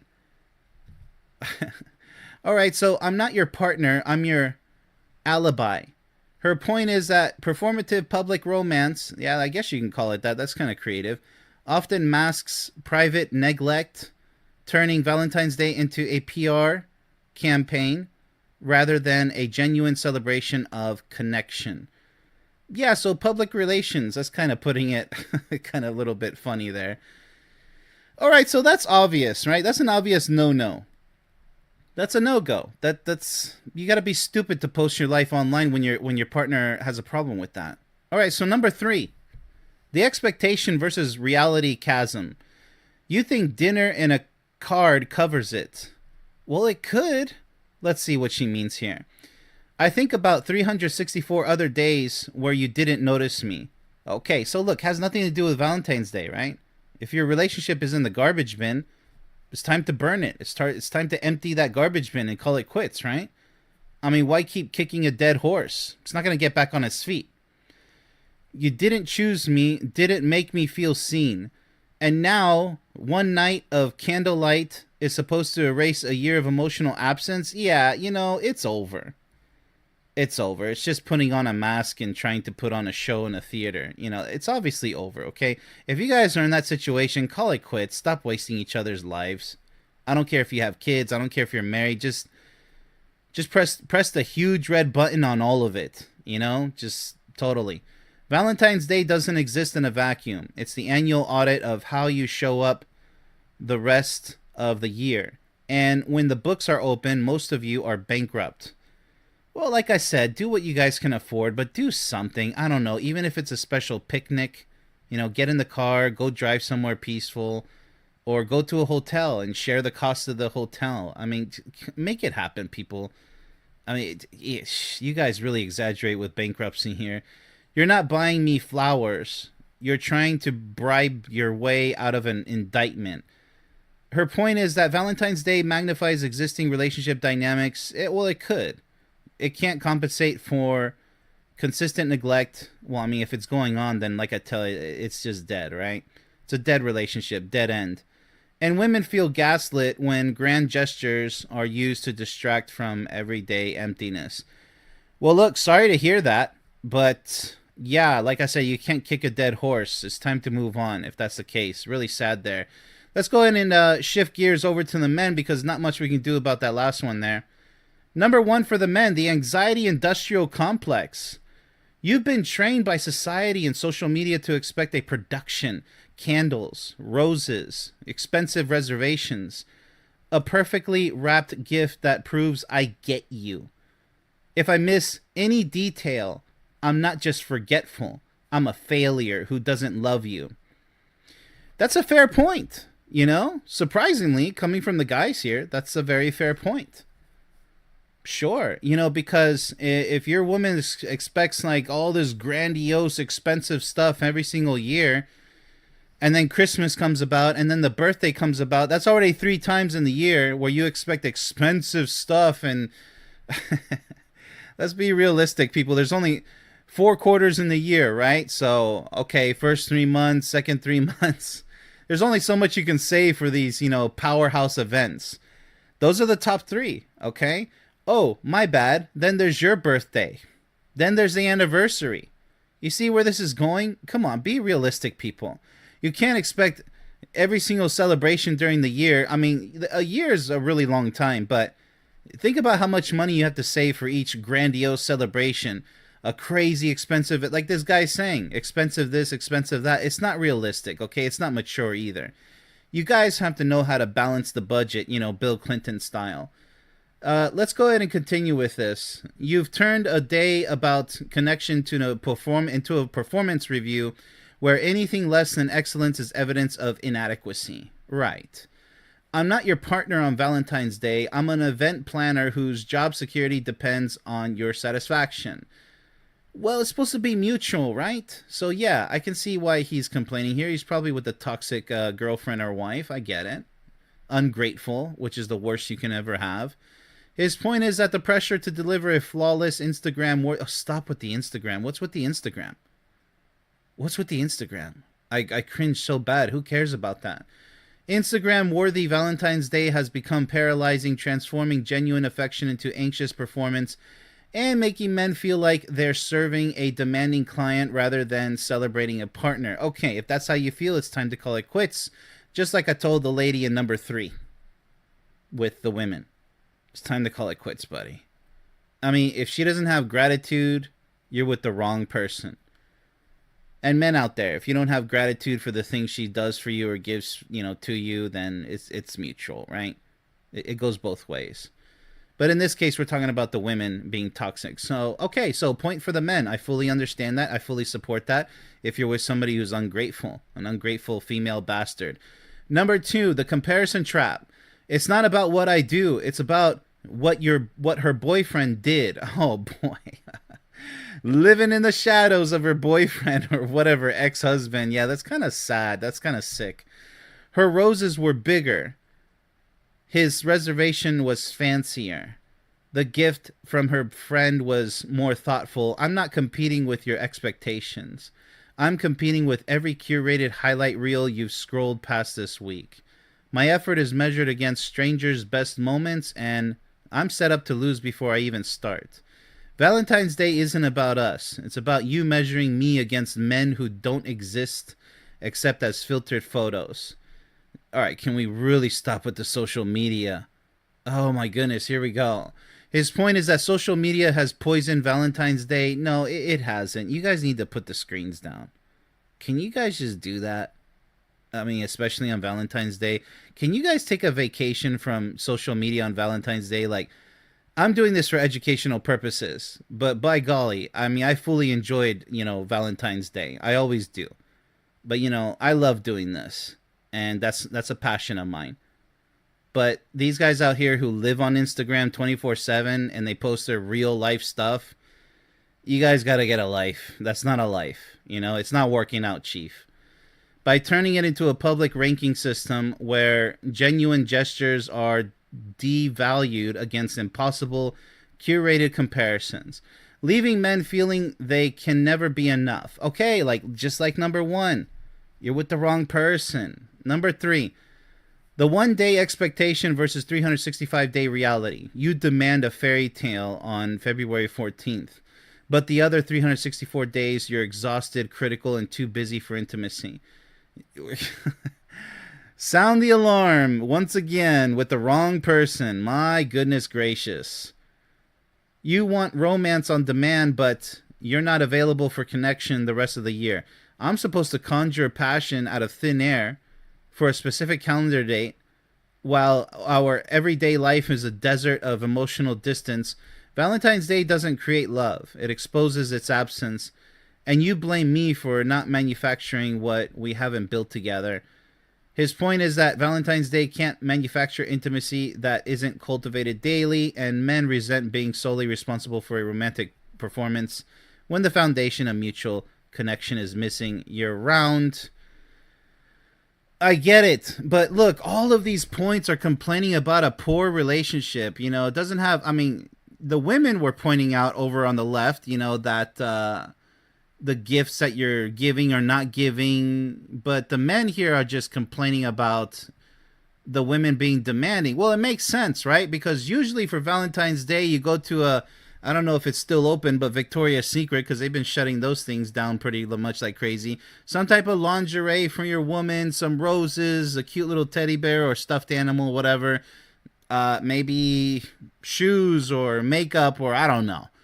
It's all focused on the women, right? But women have to realize, the ungrateful ones, like I said, the ungrateful bastards. Women have to realize that, there's two halves to a heart. What do you think Valentine's Day is all about? I'm not talking about the dark original past, the way it started and whatever. I'm not going to get into that.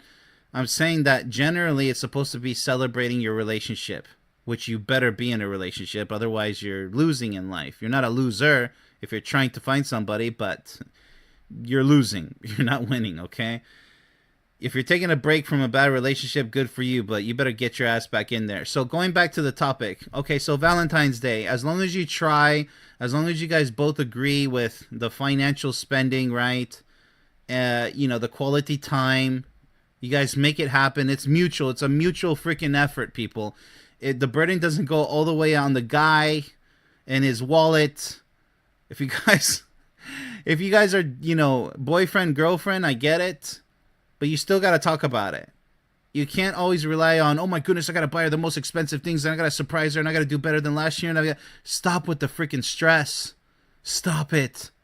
Because think about what you're doing. You're making your life so much more difficult, harder than what it actually shouldn't be. Just talk to her. Just say, you know what, honey, what do you want to do for Valentine's Day? Well, I don't know. You got to surprise me. Okay, well, you got to promise me that if I do something that's not good surprising, that you'll be okay with it. Because you said do something surprising. You're putting the ball in my court exclusively and not dribbling down the court together and taking the shot together. Both hands on the ball. So she says, you're the capitan. You're the captain of the ship. You're the one steering the boat for Valentine's Day. Well, plan it accordingly. But she should not be disappointed in that case, right? Gratitude. It's part of being a great human being.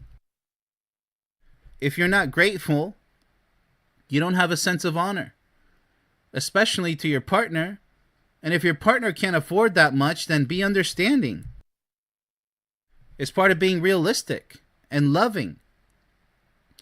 You're caring about your partner and their limitations. If she can't buy you anything, there's a lot of stuff you can do in the bedroom, sweetheart. And you guys can go walking together to a special place. And it doesn't always have to be sexual. It should be sexual, damn it. But you guys can do other things that are just, equally, not really equally as fun, because let's face it, sex is on the top of the mountain. But you guys should do other fun things and peaceful things. It doesn't have to be romantic. It just has to be high quality time spent together. And with that said, two heads are better than one. You guys should be planning Valentine's Day and any other day of the year together, because otherwise you're not going to make it in a lifelong relationship. You guys aren't going to freaking make it like that. Like you didn't do this and you said you're going to do that. And, Valentine's Day becomes just a big ball of stress that just going to prove that you guys aren't going to survive forever and ever together, with everlasting love. It's just not going to be the fairy tale it should be. Always straight to the point with every show that I do. Let's go ahead and dive right in to see what the men and women have to complain about today. Maybe they have legit points. Maybe not. Okay, so starting with the women as always, looks like we're talking about hobbies today. Number one, the escapist addict. You don't have hobbies. You have addictions you've normalized. You'll sit in front of a screen for 8 hours on a Saturday. Yeah, that's pretty bad. That's not healthy either. Grinding ranked matches screaming at teenagers through a headset, I'm guessing Call of Duty, and call it unwinding. But when I ask you to go for a walk, see a movie, or do literally anything that doesn't involve a controller, suddenly you're tired. Yeah, okay, look. It's a time to unwind. Yeah, play for a few hours. You can come back to it. Go with your lady on a walk. Or go shopping together. Get out. You gotta have balance. Now, if you really are tired, then rest together. Put down the controller because you're still working out your mind, believe it or not, when you're gaming. Or when you're watching too many movies. Whatever the entertainment form may be. Yes, like you'll notice, a lot of people when they game, they tend to put too much mental energy into the gaming. Or even a movie. You really need to turn it off. It's not just sit there and do nothing. That's not what I mean by resting. Resting is just have a nice conversation with your girlfriend or your wife, Go out to the park together. Just sit down if you want to. You can rest in so many different ways. But she has a point. Now, as long as she's not nagging you and trying to force you to go do things that you don't have energy for, she should be very compensating to you. Very understanding and loving, okay? It's mutual. Maybe she's too tired to cook. I mean, maybe you both cook. That's the ideal. But if she cooks more than you, or if she cleans more than you, whatever the house chores may be, you guys got to scratch each other's backs, okay? That's why you guys got to both know how to cook and clean and do the chores and run errands. And sometimes, yes, it sucks. If your partner is injured, you got to pick up the slack, even if you're too tired to do it. But this is all part of love, people. And I really have to dish it out right away right off the bat, because too many people walk into a relationship and thinking they're going to last an entire lifetime by giving too little. You get whatever you put into it. So I'm not saying to suffer on one extreme end of the spectrum. And I'm not saying to be all lazy on the other and saying, well, that's me. You got to respect me doing absolutely nothing. Both of those extremes are unhealthy. Should go without saying. But yes, she is right. So suddenly you're too tired. If it's legit, I excuse the guy. Find a different way to unwind with your partner. It's not that you need to relax. It's that reality is boring to you. Well, that's the worst case scenario, right? You've built the second life online because the first one asks too much of you. It depends. I mean, if she's nagging you to go do this and that, knowing that this is your rest day, she should have some tact. Do it together, responsibilities that you guys now have time for. You guys got to be warriors, a fighting team together. You guys can't be fighting each other with this type of BS. Her point is that gaming has crossed from hobby to escape, where the virtual world becomes a refuge from adult responsibilities and genuine connection, leaving her alone with the real-life version of a man who's already mentally checked out. Yeah, okay, so giving her the benefit of the doubt, this guy's a jackass. Okay, if you're that involved with video games, you need to step the hell up. You seriously do. That's not what a man does, is just goofs around. I don't care if it's your day off. If it's at this level of extreme, you got to break up. You got to divorce. This stuff is not going anywhere. This is pathetic. It's extremely immature. This is like loser material here. If she's telling the truth right here, 100% culpability on the guy. And that's where I'm going to leave it at. I already explained everything else to Kingdom Come. So number 2, the sports trance. I don't hate football. I hate that you disappear into a trance for 6 hours every Sunday. Well, this is even worse, isn't it? Now, you can game for 6 hours total on a day, but like I say, take those damn breaks. But when it comes to sports, man, these games can be long. Continuous clock, start and stop clocks, it's baseball games, football games. It could go overtime or whatever. Like, they can be extremely long. And then you want to watch the next game and the next one. She has a freaking point here. Like, 1 or 2 games, I got it. But with your precious free time, if you're in love, you want to spend it with your partner as much as possible. It doesn't mean like 24/7. You can have your alone time. You can have your you time. And if she loves you, she'll give you that time. But these are exaggerations, people. Now we're talking about sports, not just games. This is a relationship killer. Understand that, or get crushed by your own stupidity. And the relationship will crumble before you. And don't blame her because she's trying to salvage the relationship, whatever's left of it, in this extreme case. Screaming at strangers on a screen, yeah, that's kind of stupid. Just stop it. You can get emotional, but don't be screaming like a lunatic. And then have zero emotional energy left for me. That's true. All you're doing is wearing yourself out over something that just doesn't even matter. Players come and go.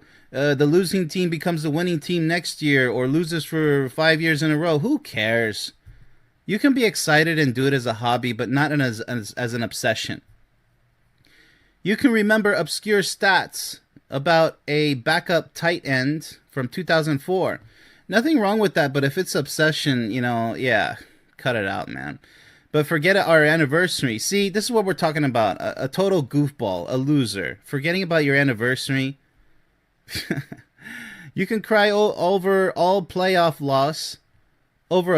loss, but go silent when I'm struggling. Your passion isn't the problem. It's that your emotional investment is entirely reserved for men. Yeah, that's kind of, that's messed up. Who don't know you exist. That's the point I was pointing out. It doesn't matter, does it? Her point is that the intensity men pour into sports often highlights their emotional capacity. They just choose to spend it on entertainment rather than their partner. Absolutely. I give her 100% reason right here. Making women feel like they're competing with something that will never love them back. Yes, absolutely. If you're with a total idiot like this, absolutely. You got it's over. It's over. If you're addicted to video games and movies, sports, hell, even if you work on the car for hours, that used to be the thing to do. Not just black and white day material, but 80s, 90s. Oh, I'm going to work on the car, honey. There's nothing badass about that. Like, okay, work on the car. That's good. But working on it for like, oh my goodness, every single day, like, just take it to a freaking mechanic. Don't be a cheapskate. The only precious time that you really need to focus on if you're in a relationship is with your partner. It's that easy, people. You want to screw that up, then don't waste your partner's time in her life. Just spend it alone and miserable and work on your damn car. You know what I mean? Sports, video games, just live alone and miserable. Don't waste her life away like that. All right, so number 3, the crypto finance brain rot. Yeah, all this is brain rot so far. You've turned our relationship into a quarterly earnings call. Every conversation loops back to your latest obsession.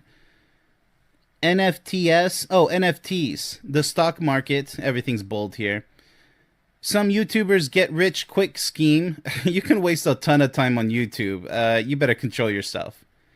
With a partner, without a partner, you gotta control that stuff. You're not sharing your life with me. You're giving me updates on your portfolio. I don't feel like a partner, once again. I feel like a shareholder waiting for dividends. Your hobby isn't investing, it's gambling with your attention, and I'm the one paying interest in loneliness. She's got a point. Her point is that men who obsess over finance culture often treat relationships transactionally, measuring everything by return on investment and forgetting that connection doesn't appear on a balance sheet. Yeah, okay, that's true, right? Because, guys, they think it's all cool to keep up with the stocks and the stock market and read those financial magazines and newspapers. If they still do that digitally, it doesn't matter. It's all the same. Okay, you're cool. You're in the cool club of machismo. I get it. But it's kind of stupid. Have balance for old time's sake. Have balance for your own relationship's sake. Have some balance, man. So whether it be working on your car, playing sports, video games, movies, or looking at the stock market, like, NFT, she says, or YouTube, you gotta, when it becomes an addiction, you start to become a nuance. You start to become a real problem in the relationship. But it takes two to tango. Let's go ahead and shift gears over to the men, see what they have to complain about when it comes to women who deserve the hammer. Number one for the men, the reality TV rot. You'll binge 4 seasons of some trash reality show in a weekend. Weeping over strangers, manufactured drama. Yeah, those are the same with telenovelas, with Spanish people who they love to watch the soap operas in Spanish. This can apply to when you obsess over it so bad, and your partner should understand that. But if it's just one after the other, something's wrong with the relationship. Balance, people, balance. I mean, TV is a killer. I mean, ever since I was born in the 80s, it's been a killer as much as I can remember, as far back as I can remember. Just that dead look on the partner's face, whether it's man or woman on the couch. Usually it's the guy watching the sports or whatever, and just mindlessly, it's just brain rot. It's doom scrolling back then. And it hasn't ended, because now we have shorts, we have so many stupid distractions. There's nothing wrong with it. But once again, balance, people. That's going to be the key word for this entire show about hobbies. The distinction between hobbies and obsession. Unhealthy obsession. Destructive obsession. And call it self-care. But when I want to watch a documentary or a game, suddenly I'm wasting time. Well, you guys could both be wasting time for all I care. It's on a case-by-case basis. It really is. It depends, the severity of it all. But a fair point from the guy here. Fair point. You've outsourced your emotional life to scripted chaos while judging me for finding escape in mine. At least my hobbies don't rot my brain. It always works both ways, obviously. So, brain rot. But let's go ahead and continue with this guy here, because he says, and convince me that screaming fights are entertainment. Yeah, it's not. It really is brain rot, and it's sad that people really get addicted to this type of negative entertainment. It's not entertainment. It's just bad programming for your mind and your heart too. So his point is that women often consume media that normalizes conflict, drama, and emotional dysfunction. It really does. And this stuff is going to really mess up your brain if you allow it to. So there's lots of people, like I always say, who like to watch soap operas on television, whether it's telenovelas or whether it's American soap operas, whether it's Game of Thrones with cutting off limbs and who knows what else cutting off. I've seen a lot of that. Just because you're mature enough to see rated R content doesn't mean that it's healthy. Just because you can watch it, it doesn't mean that it's going to do you any good. Like, oh, it's cool because I can watch so much, all this killing and all this cursing and all this, negative drama. That stuff is going to corrupt your relationship. It's just a matter of time. That type of crap is going to slowly seep into your real life. And it has destroyed many relationships out there. Believe it or not, you can be mature enough to view this content, even Mortal Kombat, fatalities, Call of Duty, getting a little bit more graphic with, blowing people's heads off or whatever.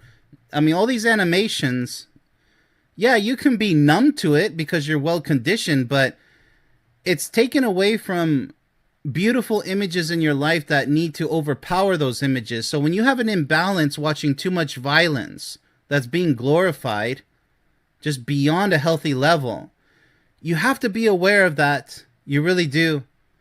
Because that type of stuff can seep into your relationship and have very negative consequences and effects. It happens all the time. Because if she's watching those soap operas, or if you are too, but mainly women, they like them. You get used to hearing arguments and seeing a bunch of violence, verbal abuse, physical abuse. Then you start pointing the finger at your partner who has nothing to do with it. It happens. And it's not necessarily your partner's fault. It's just that it's their fault for allowing it to affect their real life. So like I said, you can be mature enough to watch all this, content, but it's nothing wrong with it as long as it's moderation. I'm not saying you can't watch anything violent or dramatic in a negative way. Just please keep it. Don't be watching one show after the other, playing games that are extremely violent, for too many hours. Balance, people, and don't be doing it every day either. I mean, come on. Watch something that's a lot more happy, a lot more, maybe even comedic even. You can have variety, and that's what I'm promoting here. So, yeah, very strong point for the guy here. I applaud him. Number two, all right, let's go ahead and continue here. The social media theater. Your hobby isn't brunch or hiking or book club, okay? Your hobby is curating a life you don't actually live. You'll spend an hour arranging avocado toast. Wow, that's a long time arranging avocado toast. For the perfect shot, then complain about influencers while being one. You're not enjoying the moment, you're documenting it for validation. My hobbies are about actually doing something. Yours are about making sure people think you're doing something.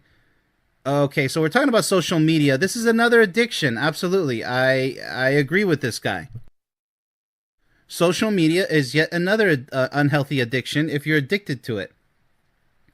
One of us is engaged with reality, the other is performing it. His point is that much of what women present as hobbies is actually content creation. Yeah, that's kind of sad. It could be a hobby, don't get me wrong, but like I say, balance, right? A performance of living well rather than actually living, making genuine shared experiences feel secondary to the Instagram version. Once again, Instagram. We can't get enough of Instagram lately with these shows. So, yeah, the social media addiction is what I'll call that, and the TV brain rot. So, yeah, 2 points for the men. But again, this can apply both ways, but since it's from the men, absolutely. Number 3, the astrology industrial complex. Ooh, this sounds interesting. You'll make life-altering decisions based on what a free app says about Mercury retrograde. Yeah, oh my goodness. Then mock me for trusting statistics or data.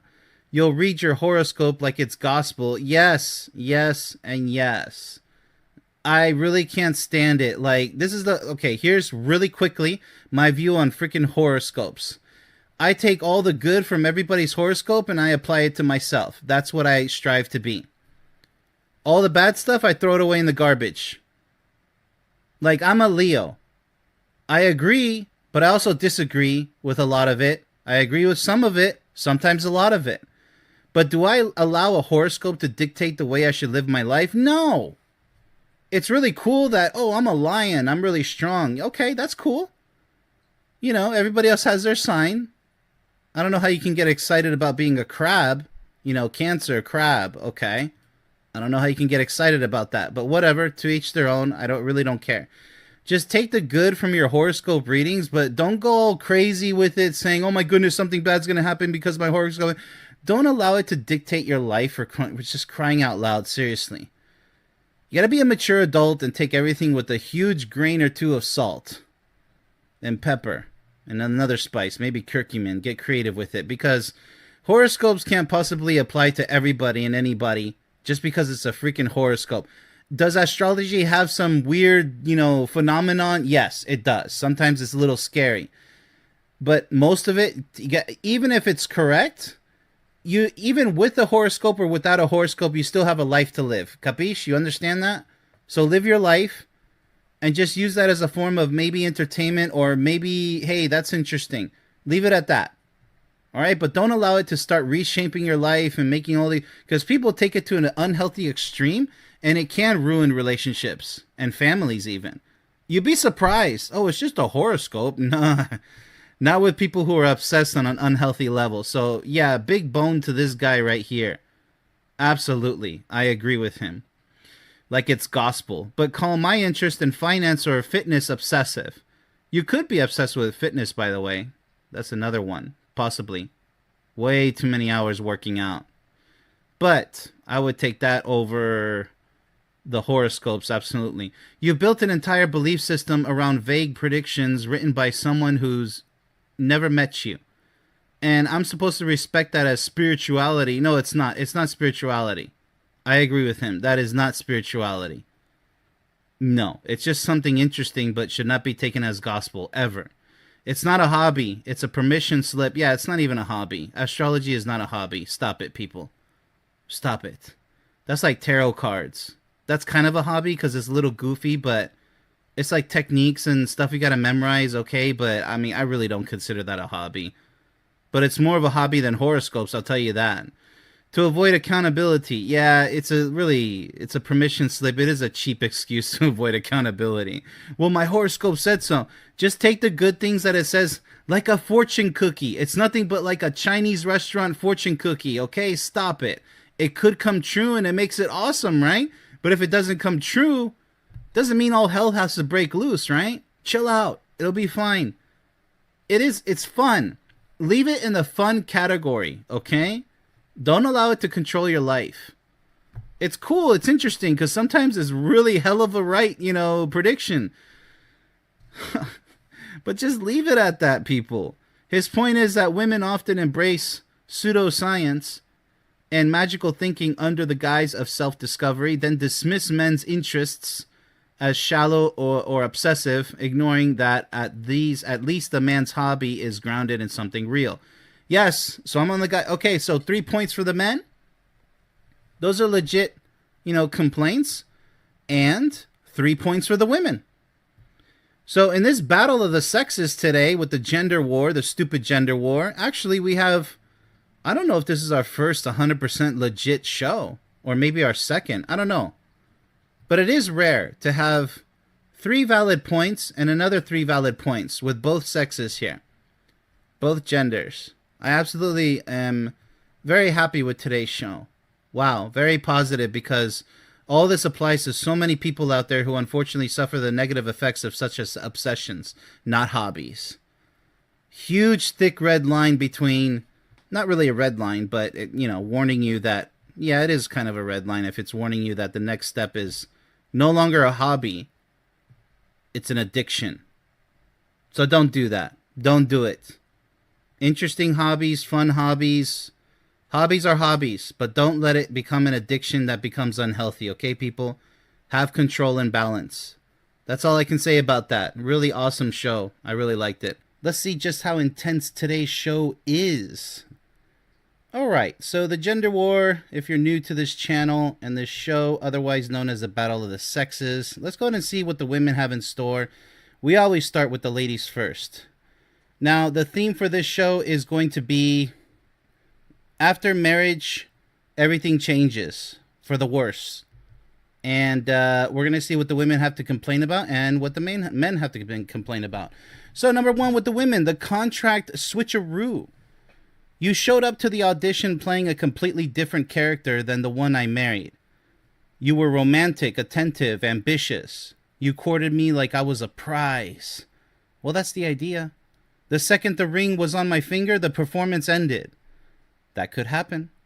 Now I'm living with the understudy, a man who thinks date night is takeout in front of the TV, who stopped caring about his appearance, who treats me like a piece of furniture he already owns.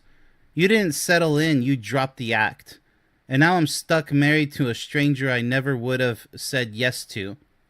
Her point is that many men treat marriage as a finish line rather than a beginning, investing maximum effort to win a woman and then immediately withdrawing it once they feel she's secured, leaving her feeling deceived and trapped. Okay. Well, this could happen, right? And that's why I encourage not dating, not rushing love, because this is the crap that you're going to end up with. You're stuck to a person that you really don't really know. You guys rush the relationship. If you guys can become best friends and then get a little bit more intimate, hopefully, imagine you're going to spend the rest of your lives together, ideally. That's what you want to do when you get married. The ring means it's forever, eternally, into the afterlife, or however many afterlives there are, who knows, infinity and beyond. So it's really serious, but unfortunately people still play around with the concept of love. Love is all or nothing. So you can't falsely advertise who you think you're going to be and then you just stop being that person. Now, if you get a little bit out of shape or a lot out of shape, well, get your act together and get back into shape, right? There can be changes in physical appearance. I'm talking about your attitude, your passion. So, yes, that always has to be on a high level, doesn't it? It's not really advertising. It's more like you're showing your potential lifelong partner who you are, but it's almost like a promise that's either said or not said, and sometimes it's both. It's implied. You have to be the best version of yourself. That requires change. That requires growth. If you hear your partner say, I'm not changing, you can't change me, then you're with the wrong person. Life is all about positive change. Doing things you might not like to discover later on you do like it. You just never gave it a chance. It's about giving and taking constantly. Two halves of the same heart. It's a very mature thing. It really is. Love is extremely mature. So many immature idiots rush into love and they think they know what love is. And they still speak in a very selfish tone. Well, all I care about is what I want. What about what your partner wants? If you can't fulfill everything your partner wants, you're weak. You're not enough. Sorry to tell you that. You have a lot to work on. You either work on it or you make your partner miserable. So that's what this person going through right here. I mean, unfortunately for her, it was all an act. Number 2, the man-baby reveal. Before marriage, you were a functioning adult. You had a routine. You took care of yourself. You contributed. After the wedding, suddenly you can't find the laundry basket. Don't know what we're having for dinner and expect me to manage your schedule, your family, and your emotions like I'm your second mother. You didn't want a wife. You wanted a replacement for the mom you left. The man I married was a competent partner. The man I live with is a dependent I have to raise. Her point is that the post-marriage transformation often involves a regression into helplessness, where men outsource basic life management to their wives and reveal that their previous competence was just another performance. Well, we're still with the act, right? You have to know who you're marrying because, yeah, the little things like this, responsibilities like chores, yada yada, well, that goes with the list for number 1. So number 1 and 2 go hand in hand. So number 3, the ego inflation, getting a little bit more mental here. Before the wedding, you valued my opinion, respected my career, and saw me as an equal. After, suddenly I'm supportive and you're the provider. My success became a footnote to your achievements. My needs became secondary to your stress. You didn't just change, you expanded. You took up more space, demanded more attention, and expected me to shrink accordingly. The partnership became a monarchy, and you crowned yourself without asking if I wanted to be a subject. Her point is that marriage can trigger a shift in male ego where they claim the husband title as a license for dominance. Yeah, okay, I see where this is going. Demoting their wife from partner to supporter and erasing the equality that existed before the vows. Well, yet another illusion, right? So strike 3. And she has another point. Yes. This is toxic masculinity, otherwise known as machismo. So what happens is the husband treats their wife like property. It's really disgusting, and that's not what a real man does. It's what a coward does, an evil coward. Because if they can get away with it, controlling and manipulating their wife, then yeah, they pick on the weak, right? Because if the wife is weak enough to allow her husband to manipulate and control her out of fear, that's what cowards do. They never pick on somebody their own size. And, to pick on your own wife like that is really despicable. That's not what a real man does. It's disgusting. It's a toxic male that belongs in the garbage bin. Most likely behind bars at that rate, because usually these cases turn abusive. It starts with an overinflated ego and ends up with the fists, violence, all types of violence, domestic violence, even in the public. It's really bad. So ego inflation is just putting it very lightly. When they change all of a sudden, the true colors come out, the colors that you were supposed to identify before putting a ring on it. Let's go ahead and shift gears to the men. Let's see what they have to say.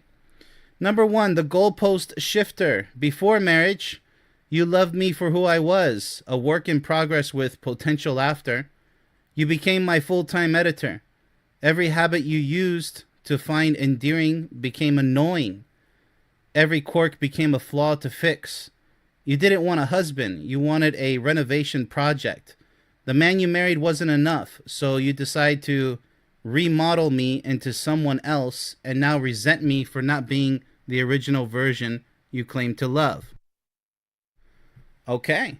His point is that women often enter marriage with an unspoken agenda of improvement. Yeah, this can get very dirty. Systematically criticizing the very traits they once accepted, leaving men feeling fundamentally unloved for who they actually are. Yeah, absolutely. They treat you like a project. I agree. This is actually more common than what people think, where they get married for the wrong reasons. They want to change you, but in a bad way. You know, before you guys get married, you should know how you're supposed to change together. Meaning, I'll become everything you want, and you'll become everything I want. Otherwise, what's the point? Companionship? Just go get yourself a pet dog or a pet cat. If all you want is damn companionship. Companionship is just, it's preschool. It's preschool. We're not even at PhD level love here. If you want simple companionship, then just, I don't know, go buy a stuffed animal. You know, talk to it every day. But love, you gotta change. You gotta be everything to your partner. As I was saying before. But what you don't do is you get with your partner and like, I'm just gonna manipulate him like a mannequin. No, that's not the way this works. Like a puppeteering your husband here or your boyfriend. It's not the way it works. And it doesn't work the other way around either. You're not there to literally manipulate each other and try to change somebody that way. No, that's actually abusive behavior right there because there's no positive. Let's say if she gets her way, she's changing you into something that's not even productive. And then when she changes you to be a certain way, she's not done with you because it always leads to something even more pickier. It's just a mental sickness at that point. She thinks that's what she wants. But in reality, she's out of her damn mind. Number 2, the intimacy accountant. Before marriage, intimacy was mutual desire. After, it became a currency. You track every argument. Oh, great, the bookkeeper. Yeah, this is very common. Every forgotten chore, every minor failure, and deduct it from my romantic balance. Yeah, this is extremely common. You know, the accountant.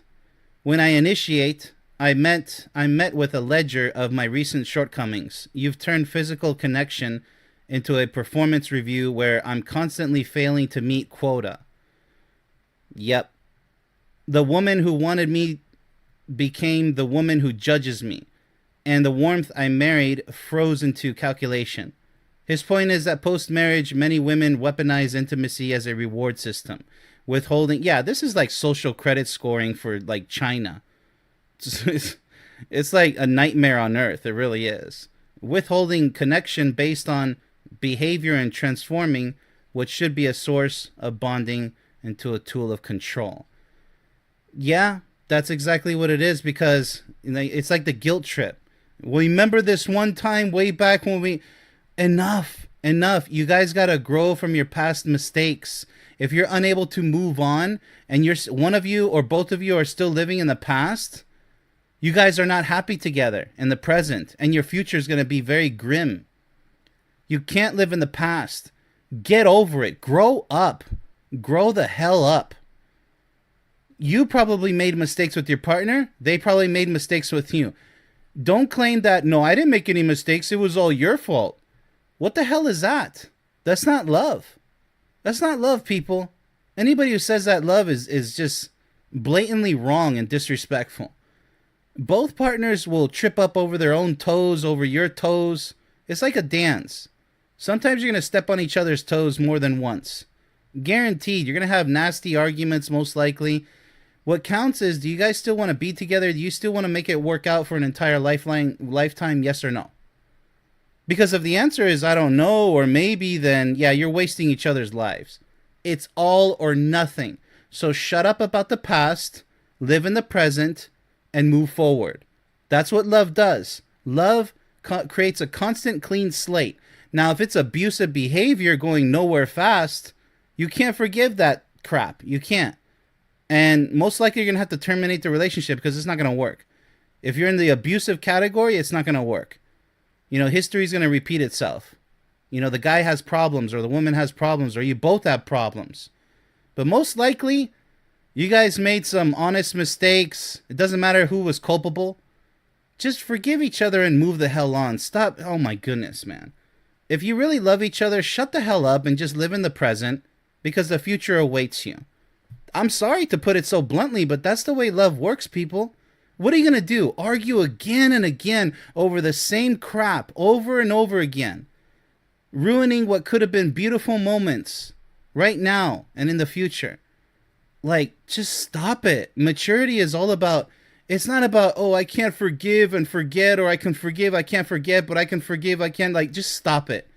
That's what immature people say. They're like, well, I can't pick one or the other or both. How about both of them? Forgive and forget. Move forward. Enough. I see so many people living in the past. They bring it up at any time. Oh my goodness, man. Just for crying out loud, do you love the person? Yes or no? And this goes both ways with men and women. All right, so let's see. That turns us over to number 3 for the men. The last point here. The freedom fighter. You say I changed. That's very common, by the way. Especially coming for the women to say to the men. But it works both ways. I say I stopped pretending. Before marriage, I performed the version of myself I thought you wanted. The romantic, the planner, the guy who always said the right thing. After, I got comfortable. I stopped performing and started just living. Yeah, that's pretty much ideal. Things kind of slow down because you're in it for the long haul. Being Prince Charming 24/7 is pretty exhausting. It doesn't mean you become a lazy bastard. It just means that, no, things are naturally supposed to slow down a little bit. Doesn't mean you can't rev it up and, kick up the nos in that race car of yours. No, you can kick it up a notch. You can go ballistic. You didn't fall in love with me. You fell in love with my audition. And now that the show's over and I'm just a guy on his couch in sweatpants, nothing wrong with that. You're furious that the character you married isn't the real person. Well, what the hell are you supposed to do? Wear a suit and tie 24/7? Sleep in your freaking damn suit? I mean, come on, people. What the hell are we talking about? I mean, life is not a freaking cartoon. It can be a fairy tale, though. A real fairy tale. But it's not like we're cartoons that, you have to be in character 24/7. No. The beauty of the beauty of being in a relationship is that you're like 100 people in one. There's a time for everything, okay? You don't have to be in one gear for the entire... That's so boring. I don't want to see my woman in a red dress, every day and sleeping in a red dress. Like, no, kick up that sexy lingerie or just sleep in your shorts or whatever you're comfortable with. A shirt with holes in it for all I care, or naked. That's the best one. Let's go ahead and move on here. His point is that the pre-marriage version of a man is often a heightened, curated performance, and women who marry that performance are shocked and feel betrayed. My goodness, the sky's falling, right? When the curtain drops and a normal, imperfect human is revealed. It's so dramatized. Look, all of these are valid points. I think this is probably our second or third show where all these points are valid. Nobody's wrong here. On both the side of the women, it's a draw. It really is. All of you have great points. This stuff happens in marriage and relationships. For marriages, it's a lot more serious because you guys are trying to make it work out for an entire lifetime. So be forgiving, be forgetful too. Why remember bad things in the past? And it's just like post-traumatic events. Like, why constantly remember them if there's nothing positive or productive about it? All it's going to do is cause more mental and emotional destruction in the marriage. So, forgetting about bad things in the past and, also all this auditioning stuff that both of these people are talking about, all 6 of these people, you can't live in the past and be like, well, you're not the same person they're supposed to be, but just maybe in a different iteration. So meaning you get exactly what you wanted out of the relationship, but maybe in a different version. As long as you're happy with your partner, that's all that counts. So whether she's in a red dress or in a shirt with holes in it, in the right places, by the way, it shouldn't matter. And whether he is in a tuxedo or in a shirt with holes in it, it shouldn't matter. You're supposed to love each other skin deep. The man that you married, the woman that you married. You know, people who fall in love, just like these guys are saying here, with the illusion. No, you're marrying for the wrong reasons. Life is not about an illusion. It's about the real deal. This isn't the Wizard of Oz. We're the ones behind the curtains. The ones who are really living life. You guys pull the strings together. You make your own show together. Don't be a show. Be the manager of your own show. And show your best. Do your best. The only path to happiness is when it's all or nothing. If you have an all or nothing attitude, you're going to survive for an entire lifetime with your partner. You guys will be happier than the maximum happiness can ever bring. So with that said, that does conclude our show. So be sure to binge watch all these other awesome shows. If you want to be a guest speaker, well, step up to the freaking plate. Let me know by signing up as a free member on my website, payhip.com/yourquestforlove, or stay quiet and be pretty much a nobody. No, I'm just kidding. Thanks for watching and much love, everybody.